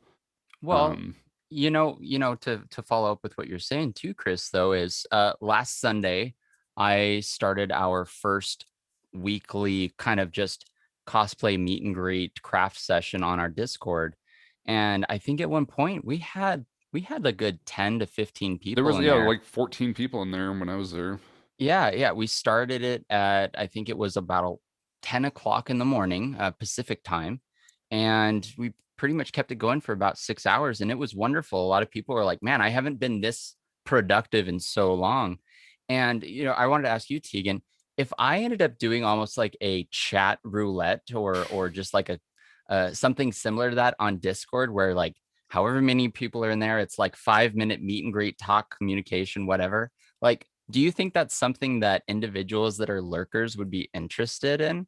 I'm curious if it's more or less the kind of just stress of initiating that contact that's preventing it, or is it just you're not interested in communication? It's the stress of initiation for sure. So if you didn't have that, do you think it would make it easier for you to just sit and be like, hi, I'm so and so, I make stuff, here's something I'm working on, tell me about yourself? Like, would that work for you? That's why for a lot of people cons are so great for socializing, because it's you have the costume icebreaker. Well, there's a costume icebreaker, and you don't have to plan it. Like, it's a social event and you just show up and your friends are gonna be there.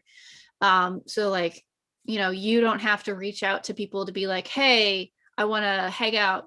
They're gonna be there probably. So it's stress of initiation. It's also like, if they know when something is gonna be, like, they can prepare. So like, if I know, like, if I know I'm going to be on a podcast, great. But if someone's just like 30 minutes before like a podcast was going to come on and be like, hey, you want to be on a podcast? I'd be like, Yeah, we asked you weeks ago. Yeah. I need mental time. I need mental time to prepare myself for events. Actually, I'll share something kind of funny.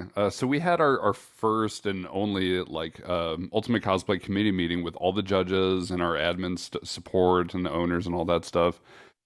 And I think we had like 16 people show up we have 25 people on our committee. And it was a pretty intense situation, because a lot of the people that showed up are, you know, pretty big names and big personalities, and it was a really powerful and productive meeting. And that's when we scheduled you guys to be on the podcast. And after that meeting, I'm not going to say who and whatever, but I think I got like 7 text messages from people in the meeting saying, I don't think I belong on this committee anymore. Oh no. Because it was too intense. And I felt the same way, where like I literally was the coordinator of that but like that's how powerful of a group of people we have. And I think we were all simultaneously feeling imposter syndrome at the same time, which was really funny, or at least I was. But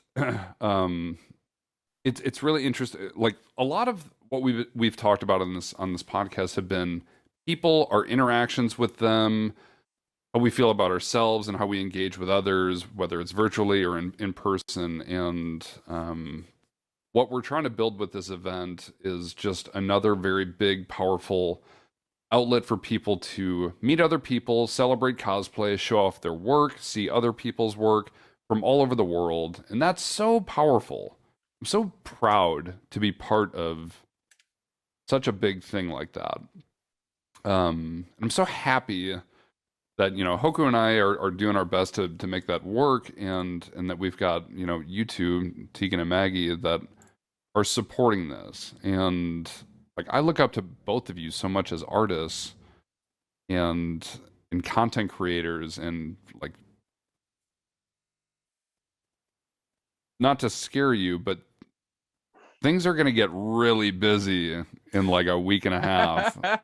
Oh, I know. And you're our admin support people for processing submissions. I mean, I'll be helping you too and all this stuff, but it's going to get really busy. It's going to be interesting. And actually, I should mention to the public that Tegan and Maggie will be part of prejudging.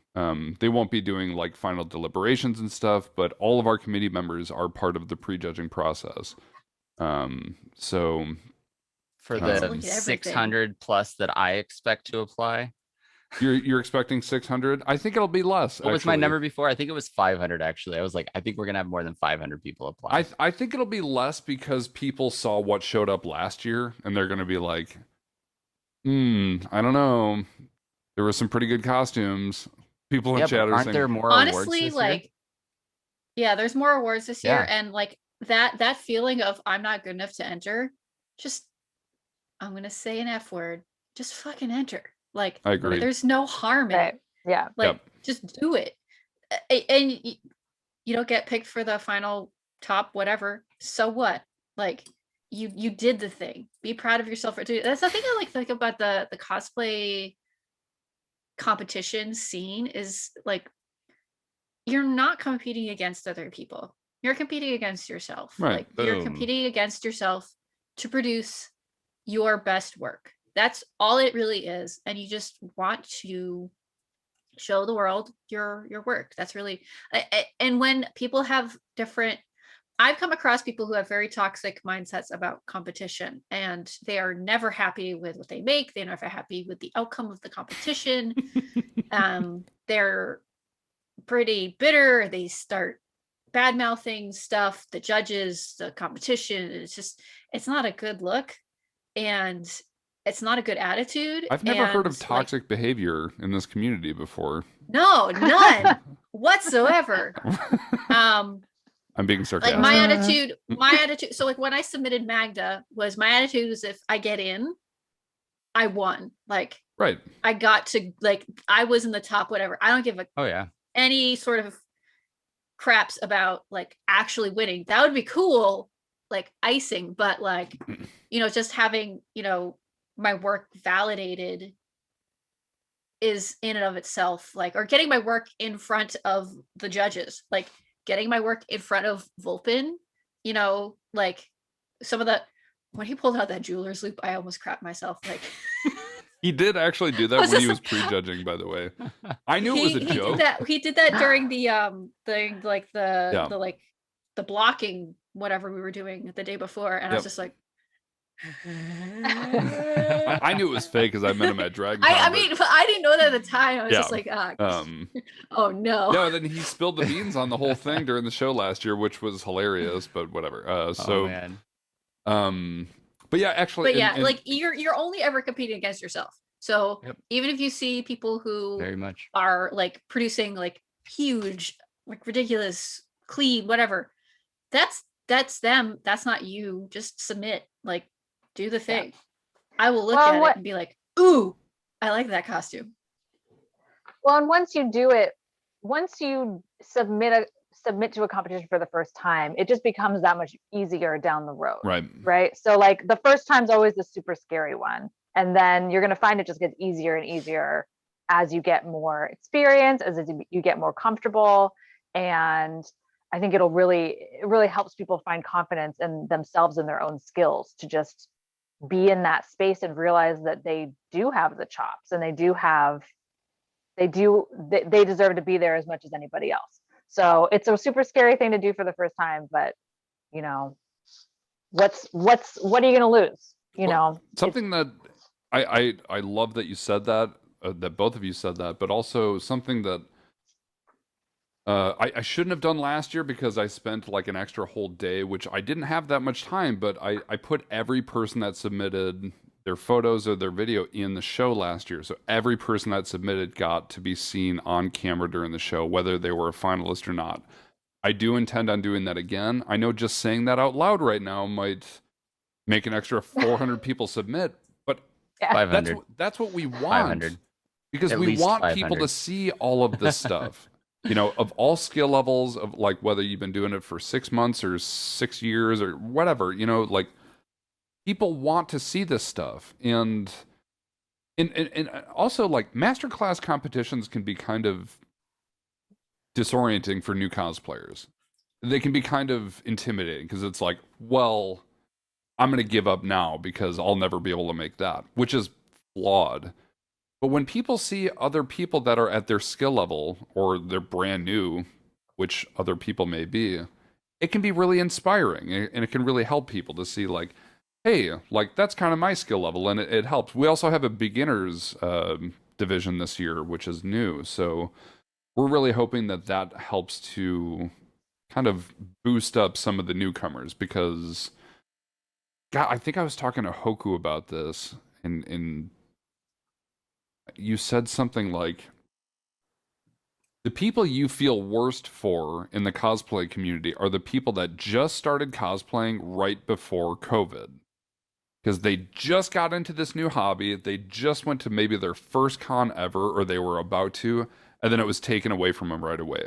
You know, all of us here on camera, we've been going to cons for years, or competing, or judging, or we know a lot of people. But for all the new people, like, you were just getting excited, and then it vanished. And we want to make sure that I mean, that's kind of why we created the contest last year. Yeah. It was literally, just so you guys know, the contest, it is a contest, but so much of it was like, how do we reproduce the same feelings that you get when you're excited about a convention, right? The gathering, the communication, the overall feeling of building up towards, you know, some sort of event with a climax and, you know, a story that's being told.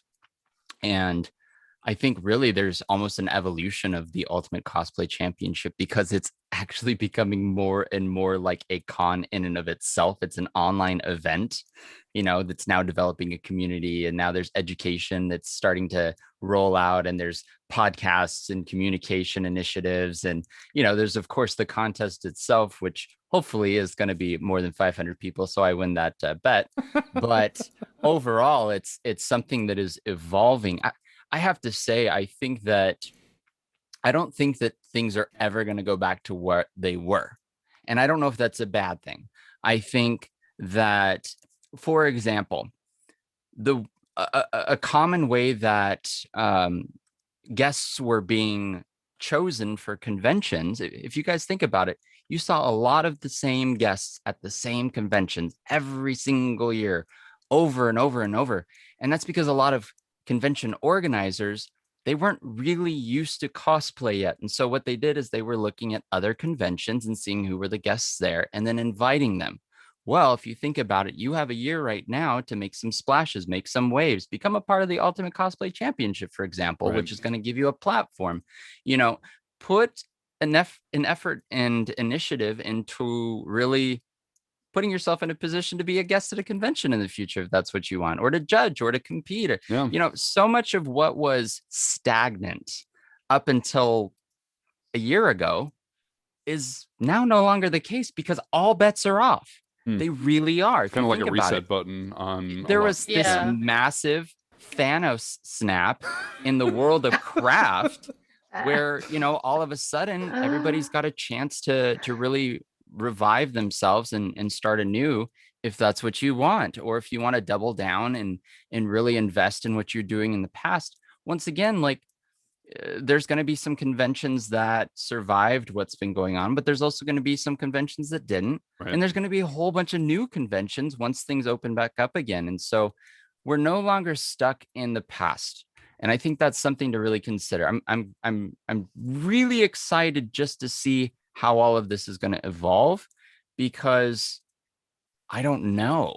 I can't even think or forecast what the future really holds for the cosplay community.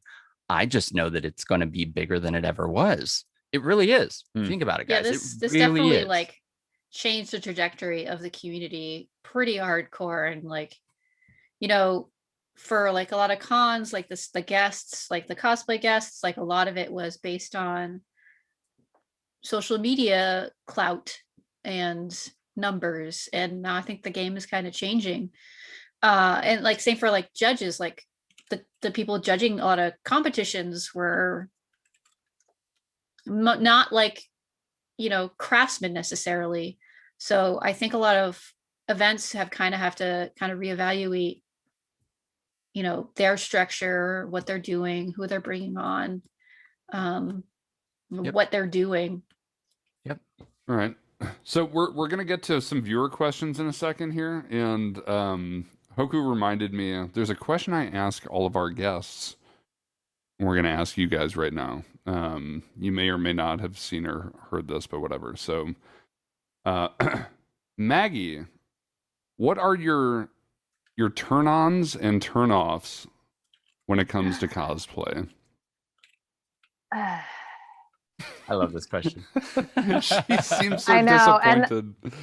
I knew that it was coming and I did not prepare at all. Good. That's my mistake.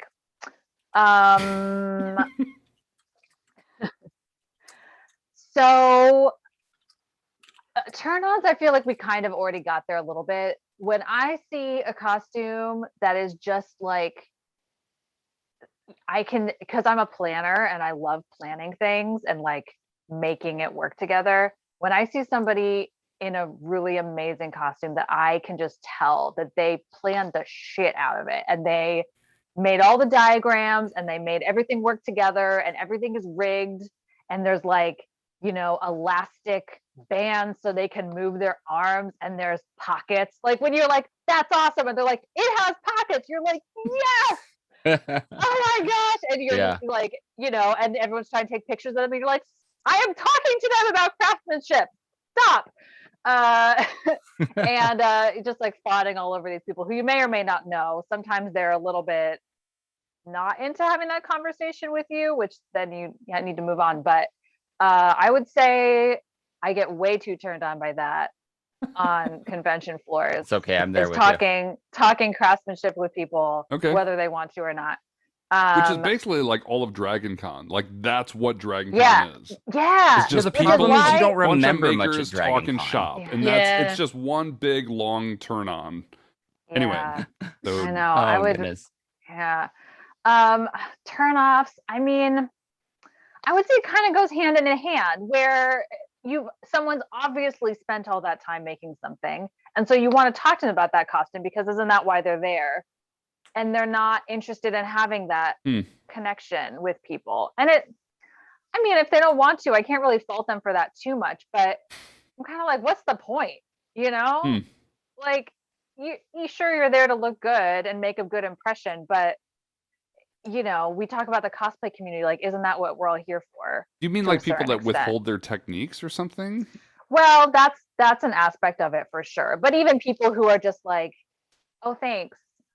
And then kind of turn away from you. And you're like, okay, I mean, that's fine. I'll move on. But right. I'll talk to someone else. Yeah, okay, I got you. Yeah. Like, why be like that? But yeah, withholding techniques is another thing.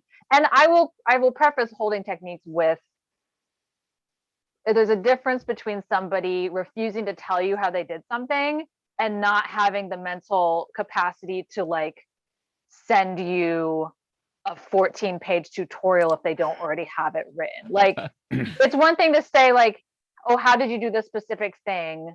That's going to take them a couple seconds to respond to and say, can you tell me how you made your entire costume via DM? Like, don't be that person. Like, that's just, that's unrealistic. This person took 400 hours to make this costume. They couldn't possibly tell you everything in a DM. Yeah. Please.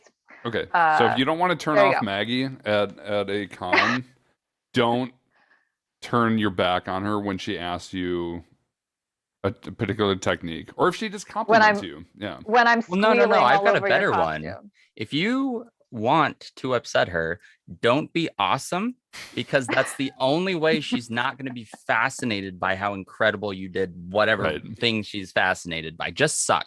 Yep. And then you're I fine. want to pull out the magnifying jeweler's glass Yep. and look at your costume. Like, let me do that. Jesus.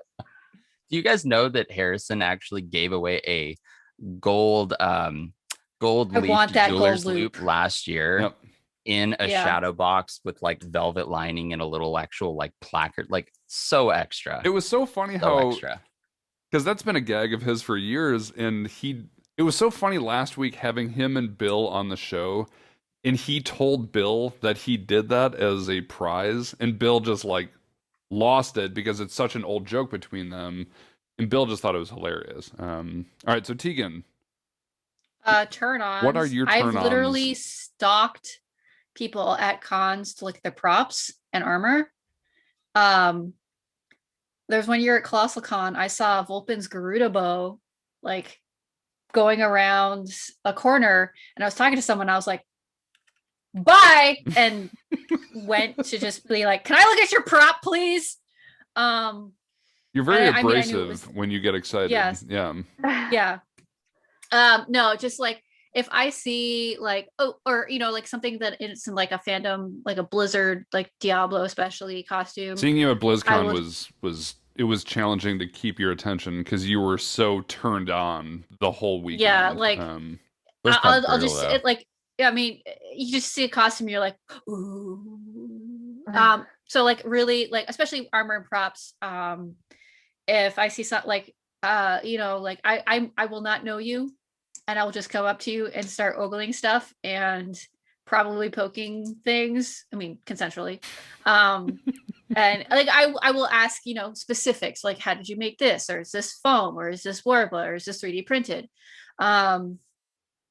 And so I've seriously been in like deep conversations with people, and I'll see a particular costume and be like, bye, and like have to go look at it. Like I'm just, if something catches my eye, and sometimes that's like ball gowns too. Like if I see something like really detailed, I have to go up to it and I have to look at it. So like it's just like a lot of like, if I just see something pretty that catches my eye. So there's a lot of different costumes. I wish more people were like what you just described, actually, because a lot of people don't do what you're describing right now. A lot of people just stick in their little groups and they don't really acknowledge or notice that kind of stuff, or maybe they're desensitized. I don't know. Maybe I'm just so ADHD about things sometimes, but especially cons. But that's something I love doing. That's why I talk to Maggie. I've literally like I've seen something on like an escalator and like turned around to follow it because I have to go jumped see over it. the rail and went up. Yeah, no, not exactly, but yeah. Turn offs. This is specifically pertaining to judging.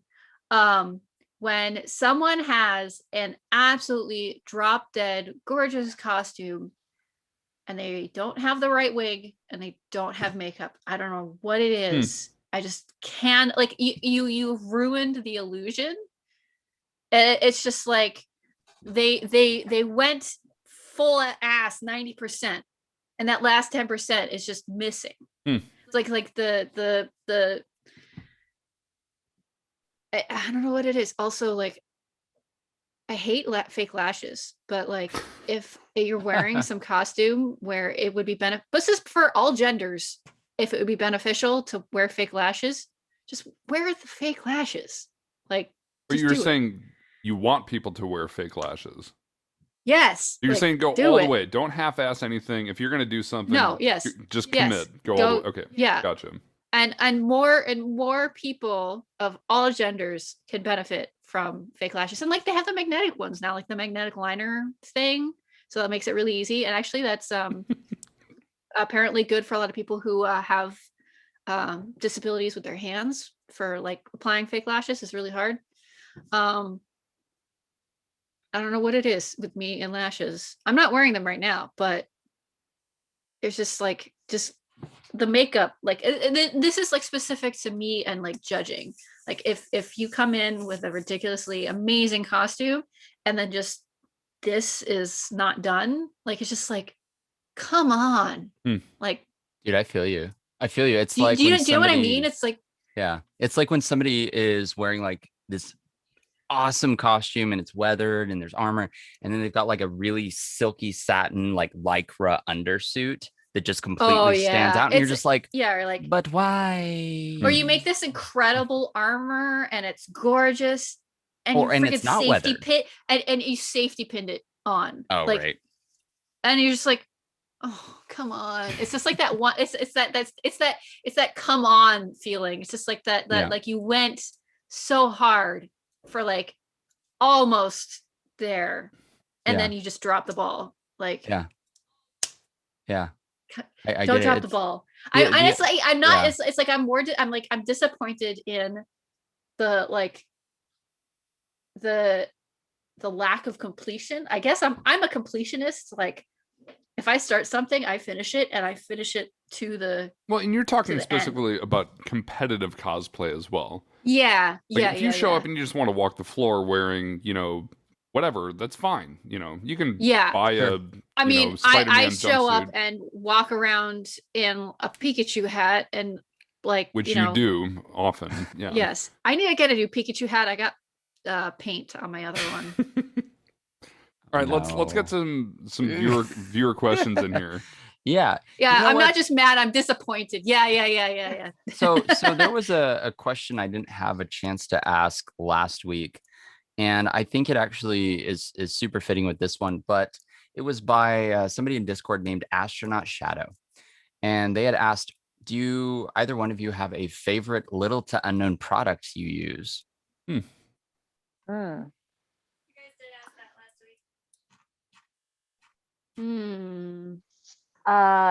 I really like something called Foss shape. I don't know that it's unknown. It's less known than something like Warbler.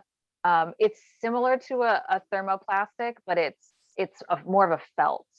And it starts out as kind of a floppy felt, but as you steam it, it hardens up. But still super lightweight.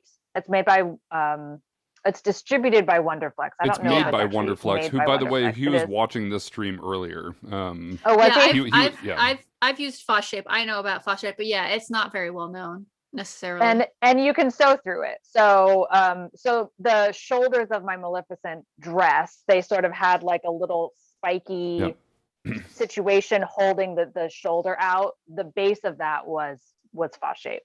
And so because it's slightly less rigid than something like Warbler, it's more comfortable to wear closer to your skin as well. Yep. So Wonderflex is one of our sponsors for this year's show. So we're going to be giving out a lot of Foss shape and a lot of Wonderflex to a lot of the winners. So they will get to appreciate the joy of what you just described.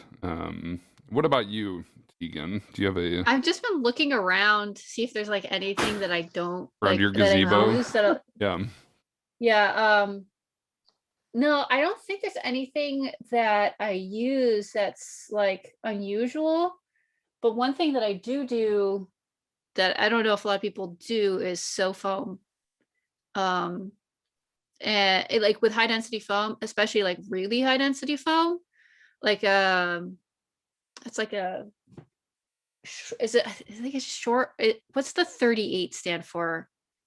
I can't remember. The shore hardness. So the shore hardness. Yeah. If you get a shore hardness of 70, you can basically sew it like fabric. Yep. If your machine can handle it. So I have a machine that can handle like up to, I would say, like sewing through about 6 or 7 millimeters of foam total. But yeah, I sew through foam all the time. Just don't sew through foam and glue. No, it's great because you can sew Velcro to, 70-degree foam, like TNT Cosplay Supply sells that super dense foam, and then you can use contact cement to stick that onto another piece of foam. So you can have Velcro that will never fall off, which is great, or many other things. So yeah, that's really smart. All right. So next question. Plexi Cosplay is curious. What are you thinking about when you go on stage to compete? Don't fall, don't fall, don't fall, don't fall, don't fall. agree. That is true. Yeah. Yeah. Please mostly. don't have anything fall off. Oh, I'm guilty of both. No. His shoulder fell off as he was grabbing the giant check that they handed him at TwitchCon. Oh, I remember that. In Lionheart, remember I that. like so Lionheart, Twinkle Toes, right? Anybody that's seen a video of it walks really well. Except I had actually asked Twitch, check this out. I had asked Twitch what the flooring was going to be at the competition, wherever the stage was. And they had told me carpet. So I put like sandpapery grip tape on the bottom of the boot. And when I showed up, it was God. polished concrete. I have one eye, guys. Like I'm already Twinkle Toes when I'm 18 inches up. So I'm just like, right? So got through that. And the whole time I'm just like, okay. And I'm right. And then when they announced me as the winner, I was like, yeah, right. And then the shoulder falls off. When he says shoulder, like it was like a 3, like I mean, it was enormous. Yeah. It's the size of a whole costume. Right, like it's huge. Okay, so But wait, so best part, Steven Meisner's solo rubato, who's like 12 feet tall, Yep. walks right over. So Sammy runs over and she's hopping to try and reattach it mid like announcement. Solo rubato just comes up, puts it on, done. Yep. And then there's a picture of the 3 of us right after that. Okay, so Having our handshake fist fight, yeah. so Maggie's thing is don't fall, because you've competed once, and that's what you were thinking, right? Just don't fall. Pretty much, don't walk off the edge of the stage, don't fall. And then I hit my wing not once, but both times I left the stage on the railing and snapped them. So the second time going off stage, I was like, don't catch your wing on the railing. And then I did it again. Yeah. Maybe you should wear them around the Fine. house more often so you can get used to, you know, I don't know, whatever. Tegan, do you have any advice for when I go on stage? I'm really usually very, very nervous, like right before I go on stage, and then my mind goes blank, and then I just kind of do things on the stage. Apparently I was told I have really good stage presence at TwitchCon, so I was just kind of posing. I did the same thing at New York Comic Con. If I'm on stage, I'm just kind of like, all right, let's ham it up for the audience, apparently. Yeah, because at that point, by the point you're going on stage, like you already were judged. Like I know stage Right. stuff can affect judging, but it depends on the competition. So sometimes by the time you go on stage, it's just like whatever. That's a good point. Yeah, because by that point, like the winners have already been decided. You just have to show off, basically. Yeah. Which is how if you're doing a masquerade, that is different because then you're being judged in real time. And then there's Yeah, the I whole mean, virtual judging experience. pretty much is done. Judging is for the most part done. The only real aspect of the walk, unless there's a performance, mind you, Right. the only real aspect of the walk is actually for you to be eligible. Like you have to do the walk to be eligible to win. So like even on a lot of contests I've been a part of, even if you win beforehand, if you don't successfully do that walk on stage, you won't actually be announced as the winner. That has happened to me twice. Wow. Yeah. That's but crazy. it was for, you know, one point, one of the reasons was that the person was determined to have not been eligible. And so it was easier, you know, as a whole, like they didn't walk. And so it was a wash. That was something that the convention organizers had vetted. And then I don't remember the other one, but yeah. Chris, do you have what is going on in your head? You've competed now a couple of times. My first time was Don't Fall, which was funny because my first time ever on stage competing, I was wearing my Ezio Assassin's Creed Brotherhood cosplay, and Alpaca Ash was coming off the stage and down the ramp, and she made her own shoes, which broke while she was coming down the stage. So I caught her, and then her handler came over and helped her down. And while that was happening, I wanted to like get attention away from the thousands of people watching her fall down the ramp. So I did like this assassin's leap up onto the stage because she was taking up the whole ramp, and it was like a 4-foot jump, and I was like halfway through, like it was all in slow motion, and I was like, if I fucking fall as an assassin on my jump up onto the stage, I'm gonna be the biggest phony ever. But I thankfully didn't fall, and I went up and I did my sword twirls and showed off my blades and did my hood stuff, and it was great. So it was just a don't fall type of thing, which was literally happening as I got on the stage. After that, my last time when Tegan and I were competing together, it was a lot easier. Yeah, it was just like, I've done this before. I've already been prejudged. It was just look good, show off the parts of my costume that I'm most proud of, and be in character. Do what my character would do. And it was a Monster Hunter thing. So I did the prance dance, and I did the hunting horn over the shoulder thing, and it was just a lot of fun. So plus, like, Adam Savage was talking about me, which I might have been a little aroused during that experience. Oh man, course. Adam Savage is Yeah. the nicest person ever. Yeah. Thankfully, I had armor over my private parts so that no one could have No ever one could discovered see. that. But Oh gosh. but no, the whole the second and after experiences were a lot easier. And then there's like virtual contests where you just have your husband or wife or friend or whatever filming you at home or in a field, that's a lot easier than, because it's just you and a camera or a friend of yours. You're filming and then you submit it or whatever, but then you're shown to thousands of people on a virtual contest. So yeah, I guess All it's right. different for everyone. Yeah. I know the big thing for me is I just have the expectation that something's going to go wrong. And yeah, I've had my fair share of malfunctions during the middle of being on stage. Either I've only been on stage as a competitor once. After that, I was like, I'm done. I'm judging. I'm cool if that ever happens. So like the second year when I judged, or the first year I judged TwitchCon and Uther, literally my mustache fell off and I became Amish Uther, right? But yeah. All right. Next question. Flagon asks, what is a material or tool or something else in life, I guess, that you have not worked with yet that you would like to, and why? Maggie had a very strong reaction to that question. Well, I was trying to think. I have not done a lot of like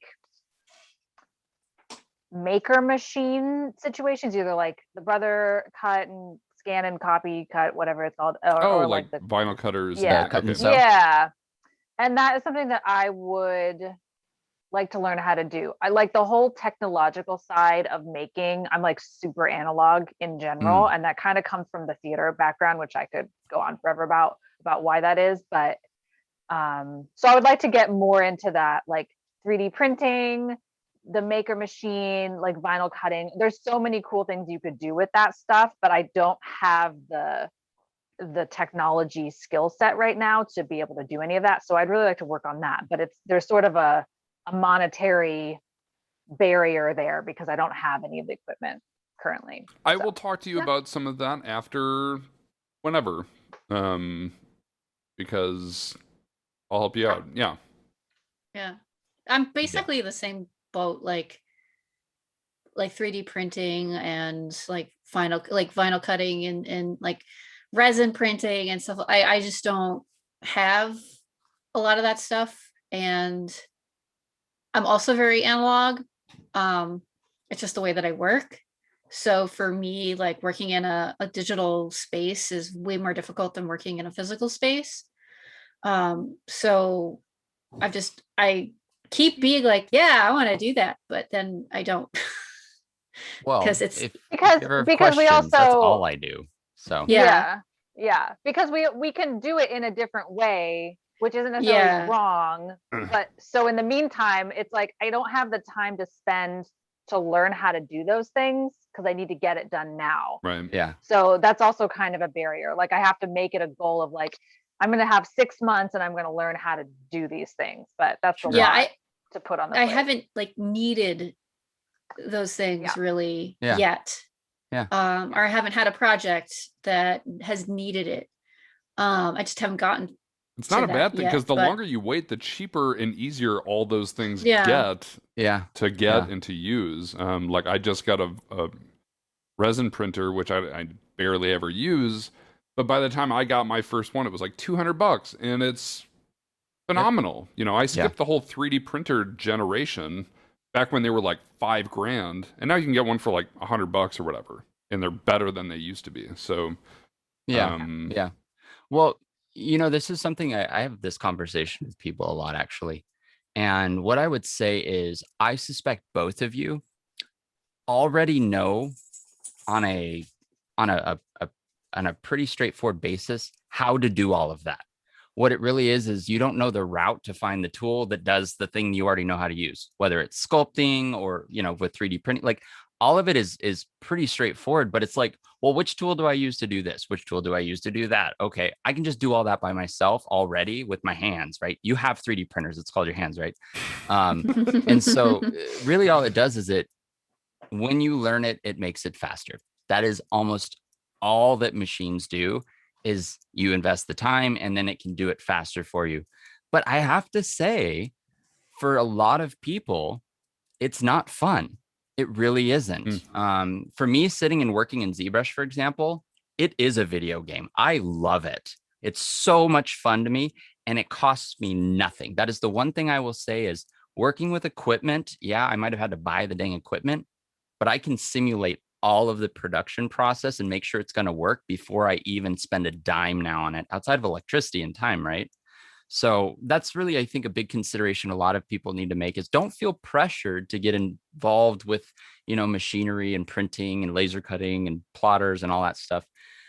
Do it whenever you're ready and you feel like this would be a good thing for me now, right? And then if you ever have questions, like I said, please reach out and I can at least tell you what direction will be cost effective, beneficial, what machines work, that kind of stuff. So, All Chad, right. I'm curious, what tool or material would you want to learn or use, or which I'm curious about this because you do like everything. Foam. You want I to want get to more? get way better with the EVA foam. Okay, cool. Yeah, it's something that is it's harder for me. Lining up seams, for example, with one eye. If you guys ever want to experience my life, the next time you go to glue seams together, close one eye and see how well that goes, right? But I think that there are tricks that I used with Lionheart. So for me, I put foam against the table and then I butt it up to against each other, and that helps me get a nice flush seam. But the fact is, I think it's a really exciting material that we haven't even touched the surface of, as far as the actual manipulation of it, right? Like, sitting there and I was at a convention last year, literally when the pandemic closed, right? Allcon. And I had this opportunity. I'm hanging out with TNT Cosplay, and I have like just unlimited disposable foam, or foam at my disposable. And I'm like making roses and doing all this like flourishy stuff. And I'm just like, this material is so diverse. To me, it's one of the most diverse materials I think that exists in cosplay. Yeah, we had just done that whole dragon scale demo thing too. Exactly. Yeah. And it's just like, I have so many ideas, because I'm an idea guy, right? I have so many ideas of fun ways of manipulating foam, whether that is through the utility of equipment and machines, or through just like thermoforming manipulation. I want to try vacuum forming foam a lot more than I have. We CNC'd it that one time you came out. Like, there's so much excitement I have for foam that I just haven't had the time, opportunity, or real mindset to invest in, right? And so, yeah, it's foam. I'm super excited about foam. So, yeah. Cool. All right, what do we got next? All right. Next question is from Testing Limits. What is one of the projects you've built that you are most proud of, and why? It can also be a prop or a single piece of costume, whatever. And neither of you have kids, as far as I know, so you can't say your children or whatever, right? No. Okay. No. No. I would say, looking back on it now, there's nothing but problems with it. But when I kind of look back over everything that I've made, I think that, so the first costume I've ever made was like a kind of Black Widow I threw together in like 2 weeks. But the next time I went to a convention, I was like, we're going big. And I did Hawk Girl from Injustice. I had no idea what I was doing. I used Warbler, I used foam, I made giant wings, I made a helmet. And then like the sewing stuff was fine, but like there, you know, the belt situation, and it does not look good now. I still have it. It doesn't look good. But for what I knew what to do at the time and for what I came out with, I'm pleased as hell with what I came up with. And even now, that was like 6 years ago. I'm still like, I mean, I did that. I had pretty much no idea what I was doing. And the pictures still look good now, and it got a great reception. And I still kind of can't believe that.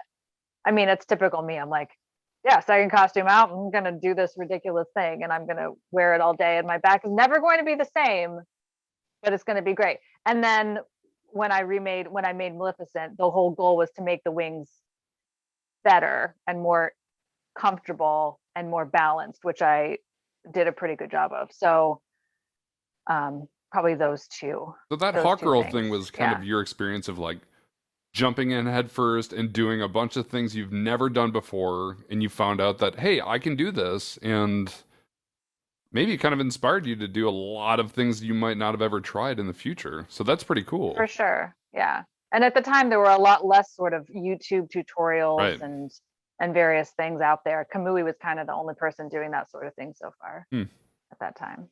Cool. That's a good catalyst into what you've kind of done ever since. What about you, Tegan? The costume I'm most proud of, or prop. Costume or prop is definitely Magda, and prior to her, I'd never done a lot of things, so that was kind of like a challenge myself costume, and I wish she was more comfortable to wear, because I always, whenever I put that costume on, I forget how good it looks, just because of the amount of details that are on that thing. Dude, it's wicked good. It is. It's so But good. it's so hard to wear. I like Is some it of the design, like, is it the robotic moth shoulders that are challenging? yeah, it's the moss that are challenging. It's just the way that they're mounted, because I'm dumb and want to make everything look as accurate to the character model as possible. Right. So I made them floating on my shoulders. They literally only mount to my shoulders. Like, there are these Warbler cups basically that I molded to be just sit over my shoulders. And don't ever mount anything like that, because all the weight distribution is only going to be on like right here. Yeah. And it basically sits right on top of my rotator cuffs. And fun fact, I have a bad right rotator cuff. So yes, that was real fun. I wish I had mounted them a little bit differently, and they had been a little bit lighter. They were really super light. Like they're like, the interiors are all foam. Like, it's the wings had to be really light for the servos to make them move. Like they're 11 ounces each wing.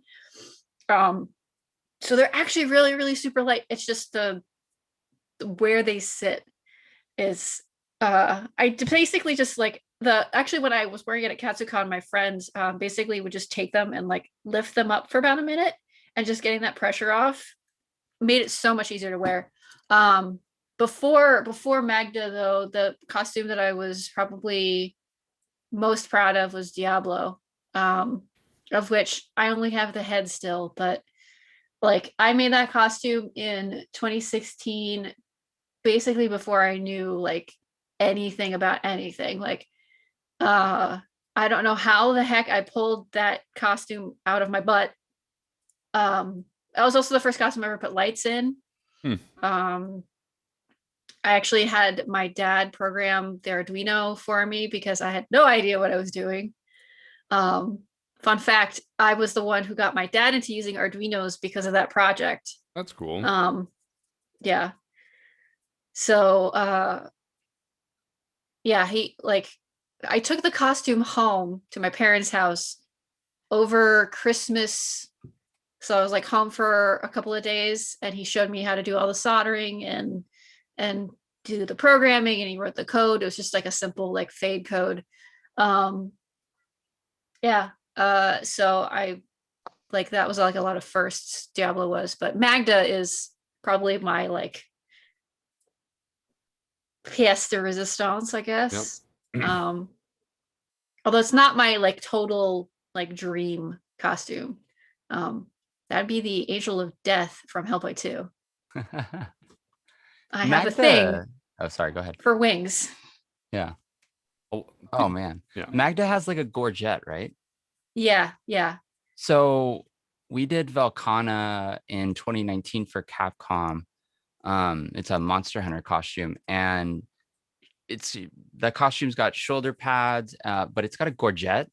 And what we actually ended up doing is a lot of the structure, a lot of the weight distribution is actually attached directly to the gorget. So it actually pulls like the weight distribution, each shoulder's pulling on itself almost, and it eliminates a lot of the actual downward pressure on your rotator cuff. I bet you could hide something like that for the support structure into the gorget, so it's not even touching your arms. Yeah, I do have a support strap that goes around the back. Yeah. And it does hide under the gorget, but I'm talking about something rigid. You know what I mean? Yeah, no, the way the like looking back at it now, the way that I designed the shoulder structure and the gorget structure, I did not do it in a way that was necessarily like the most practical, because I wanted the material of the gorget to match the material. So it's like a boned fabric, basically neck corset, instead of a rigid, like I could have probably definitely added rigid structure underneath it, but I wanted it to move. So it was like yeah there's, it was one of those things that, where like, the balancing the trade-off. Yeah. Oh man. Yeah, so I did have support that like went across my back, but part of it is just because of my injury, like especially on this shoulder, and it's like it's padded on the inside, like there's padding on the inside of the thing, but it's just like the weight distribution was just not the best with my injury. Like and for those of you who like have rotator cuff injuries, you know that they are chronic and they never go away. Yeah. Alrighty. Okay, so next we have Big Tuna Neil. Big Tuna Neil asks, have you ever been discouraged from making something because you've seen someone else do it so well? This came up briefly. Tegan said about the Scarlet Witch costume. I will say that I saw the episode and was like, holy shit, that costume is amazing. And then 3 days later, I was like, well, I don't have to make that anymore, because not only is everybody in the world making it, but a couple people, I don't really understand how, made just incredible versions of it in the space of a week. And so I will just let that go. That is fine. Yeah, it's definitely a hype train, but it's a stunning costume. And I don't think that I need to do it. It's fine. I guess like unless you were like a crazy huge fan of that, it wouldn't stop you from doing it. By the way, Hoku has to do something real quick, so after Tegan answers this, I've got the next question lined up. So Hoku will Have be right I ever back. been discouraged to do something where I've seen someone else do it before and do it well? No, because it's something that I want to make. Right. And I'm gonna make it, damn it. Yeah. I don't know, the way that my brain works, and what I want to cosplay is often very obscure and not a lot of people do it. So if somebody else has done it, I'm just gonna be like, oh heck yeah, you have the same brainwave. Like there's not a lot of Magdas out there. And the more people who do Magda, I'm like, yes. Yeah. So I guess it's just like I don't really necessarily like jump on like I saw Scarlet Witch and I was like, oh cool, but I've never really been into Right. Marvel cosplay or superhero cosplay. It's just not my jam. I don't. I mean, maybe there is an instance where that will happen in the future, but as of yet, no. I'm also very single-minded in something where if I start something, I don't ever stop. So, I've actually never not finished a cosplay. If I've started it, I finish it. I know that's actually fairly odd in the community. There's lots of people out there with lots of stuff that they never finish, which is totally fine. I just have a stubborn streak that I think comes from like my background and my training as a doctoral student, because it's like, I don't know, it's just, I think it's just partially me, partially my training, and I don't quit. Right. To my detriment a lot of the time. I just can't give up on stuff. Well, I like that you do things that you're passionate about. And actually, like, I know, Maggie, you did a Wonder Woman, the newer version of Wonder Woman, correct? Did you feel any kind of competition, so to speak, when you did that? Because that was a very popular costume to be made at the time. It was. I did it a couple months before so I guess the first, what was that, Batman versus Superman, that had come out, Right. but not her first movie. So it was a little bit before the like crazy hype I thought train happened. that came out before the actual Wonder Woman movie came out. Yeah. So Batman. No. So she had been in Batman versus Right. Superman. That was before. And then, yeah, okay. Yes. Correct. Yeah. So that had happened, but not her like standalone movie, which is, I think, like more people got excited. Anyway, yeah. I mean, the great thing about that costume is like it's all about female empowerment, right? So like, bring on the Wonder Woman. Right. Like, Yeah. let's just all be Wonder Woman together, which is what the convention that the first one I wore it to ended up being, is like, oh, there's another Wonder Woman. We're going to take some pictures and like freak out about how great the other person looks, and then like move on to the next Wonder Woman that you see down the road. So, no, I don't care. I mean, when I say that about Scarlet Witch too, like, it's more just funny that like so many people made it so fast. But generally, I'm like, if you like the character, if you like the costume, Right. I don't care how new it is. I don't care how old it is. Yeah. And similarly to Tegan too, like, if I've thought so much about the process of a costume before I ever got to making it, that I'm never going to like stop. Like, once I've made the commitment to like buy material, I'm going to see that costume through to the end, because I've already gotten myself so excited and made so many plans that, you know, now we're going to see it through to the end. But yeah, You're also very fast too, because that. you work in theater. I mean, you're kind of like Tegan was saying, being a doctoral student, she sees things through to the end, and you working in theatrical costume production, everything has to be made perfectly and fast on no budget. There's a lot of similarities between the productivity between both of you, which is really fascinating, actually. I kind of wish I had that kind of drive. Mine purely comes from just passion for a character that I love, which I think all of us have that too, actually. Okay, we have 2 questions left, and I'm going to ask one because Hoku texted it to me. This is from Cullen's Workshop, which says, verbatim, why is faux fur the best material to work with ever? Well, the answer to that is it's not. It's literally the worst. Burn it all down. It's worse than EVA foam dust. Let me just say that. Oh, yeah. That's Yeah. funny. I mean, if anybody doesn't know, the best way to cut faux fur is with an X-Acto blade from the back, not actually Correct. cutting any fiber. You just cut the backing material, which it took me an embarrassingly long time to learn. I don't know how that's possible. I figured that on my own. But I had been working. I was so proud when I figured that out.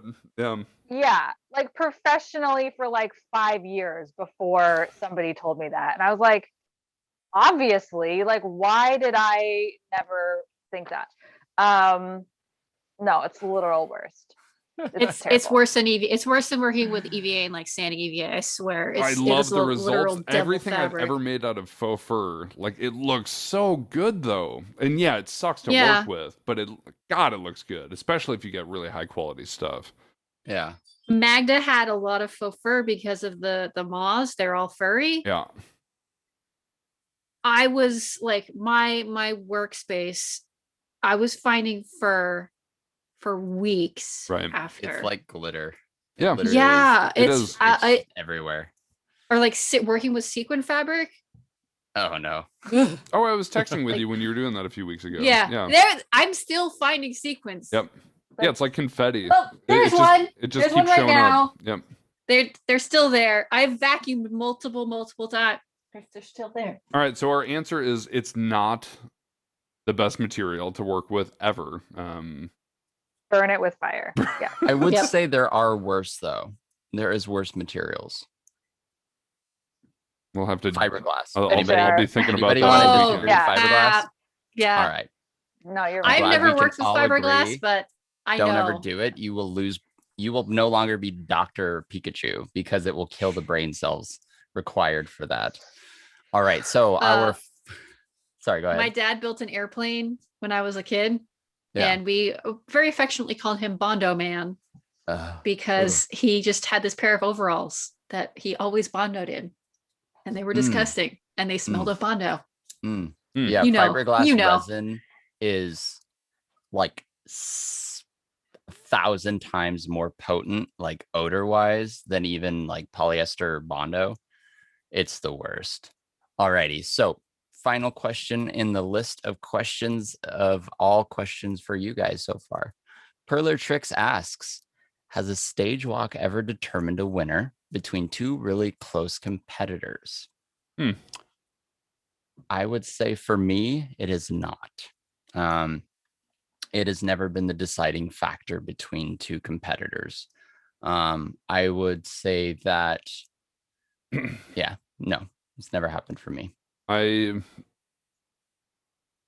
know I would be very careful about this, but I know a few different situations in which two finalists in the same category were tied in points, but the winner is always selected before the stage walk.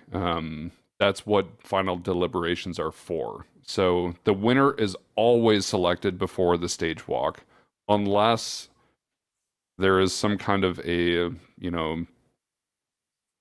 like a routine or situation with like a choreographed thing or whatever. So the winner is always, for a craftsmanship-based competition, decided before the stage walk.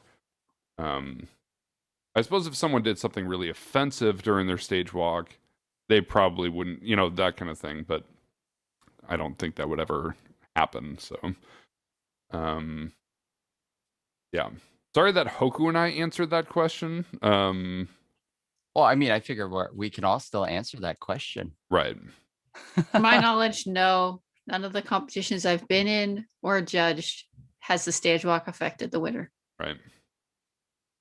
I wonder. I mean, if it's a masquerade, obviously that's a different. Yeah. Then it's like situation, that but is yeah. it. But Yeah. I wonder why Perler Tricks asked that. And so Perler Tricks, by the way, is the guy that won Hoku's Judge's Choice Award last year.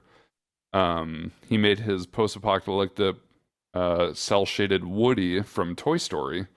I I still remember wanna make that. buzz. Yeah. I still want That was really good. So I'm wondering why he asked that, because he seems like a crazy person, like in the best way possible.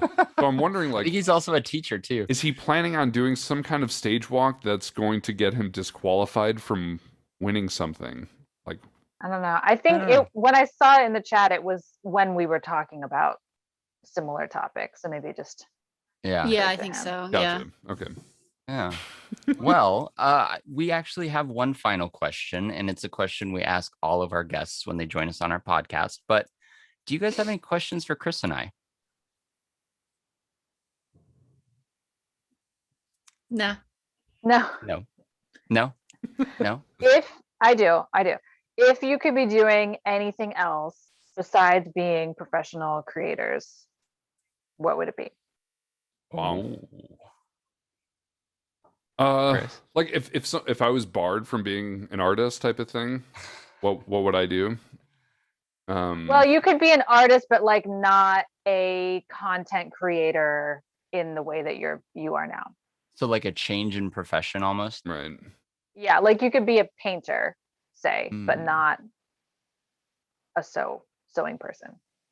I suppose I would go back to working in mental health. A lot of the things I get to do as an artist or content creator, I get the same kind of like emotional rewards sharing my knowledge of creativity and enthusiasm as I got helping people in mental health, substance abuse, trauma, stuff like that. So I'd probably go back into that field and then keep cosplay or creativity as my hobby.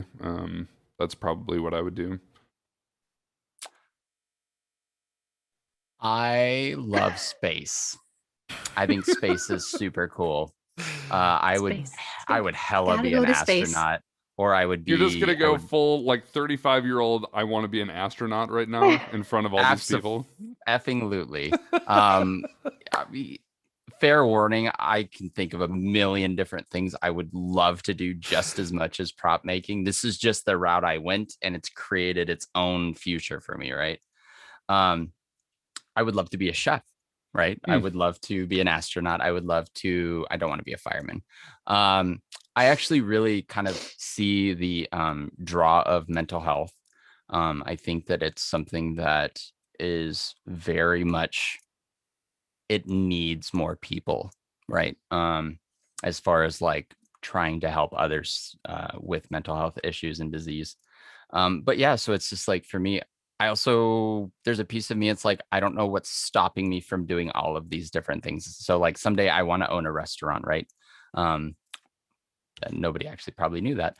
I will never go to space because I have one eye unless like it's as a private citizen, but that might happen in our lifetime. So that's super exciting and cool, right? You might be selected to live on And then, Mars. like I've actually genuinely been contemplating going back to school and getting another degree in engineering and psychology. So it's for me, it's like I don't see any reason why I have to change what I do now. I want to evolve it. So yeah. Excellent question. Thank you for asking. thank you. Did you end up coming up with one by chance, Tegan? Oh, what would I be if I wasn't You know what? doing Yeah, I'm let's doing hear now? it. What would you do? It's such a good question. What Be would an you astronaut. do? Seriously, actually. Dude, let's talk about space sometime. So when I was a kid, I wanted to be an astronaut, and I realized there's two paths basically into the astronaut corps: military and scientist. Guess which path I took? Right. Yeah. Yep. Scientist. So there is literally like for because I was one when the Challenger blew up, and like so I kind of grew up in the kind of golden age of of the shuttle program. Yeah. And I had like posters of like the ISS on my wall, stuff like that. And no joke, I want to get my pilot's license and apply to the astronaut corps. And most people are disqualified on health reasons. I know that much. And I do have some health understand. issues, which I would probably maybe get disqualified for, but the academic training background and is basically like legit basically the two paths into the flight, like from at least like for the astronaut classes, they pick basically from the military or from academia. That's awesome. Okay. So I'm not kidding. Like No, two astronauts I believe you. out of that question. I was serious. Let's yeah. So most people can attest if I'm ever intoxicated, I just ramble about space. I get what I call a space brain, and I just want to talk about everything in the outer, beyond our out atmosphere. So. I almost there's a had lot an of different astronomy. I rants and almost had an rampages you astronomy go minor in college, but I didn't want to take physics 3. I was like, no more physics, and I didn't take that. I was one class from an astronomy minor. All right. Dang physics. Well, to all of you guys, thank you so much for joining us. This has been a super fun just discussion about all sorts of random things, including one of my favorite topics, space, as well as cosplay. But yeah, This is also by far our longest podcast that we've ever done. no, It is. yeah, Oops. Alrighty. Well, I think we're done. So without further ado, I'm going to give us our outro. To the community, to Sayakat Cosplay, as well as Paisley and Glue, and my co-host Talk Custom, and Sammy behind the scenes, keeping everything organized. Thank you so much for joining us. Will you both please let people know where to find you on social media and what your primary social media or content, where people can find you? I am Paisley and Glue on all things. Most active on Instagram and YouTube. Okay. I am Sayakat Cosplay on all things except for YouTube, where I'm just Sayakat, and I am most active on Instagram, Twitter, and YouTube. Cool. Well, I And hope you you can find me guys. at Hoka Props and Chris at Talk Custom. We're out. We'll Yeah. see you next Saturday at 4:00 p.m. Be there, be square. I think that's the saying. Bye.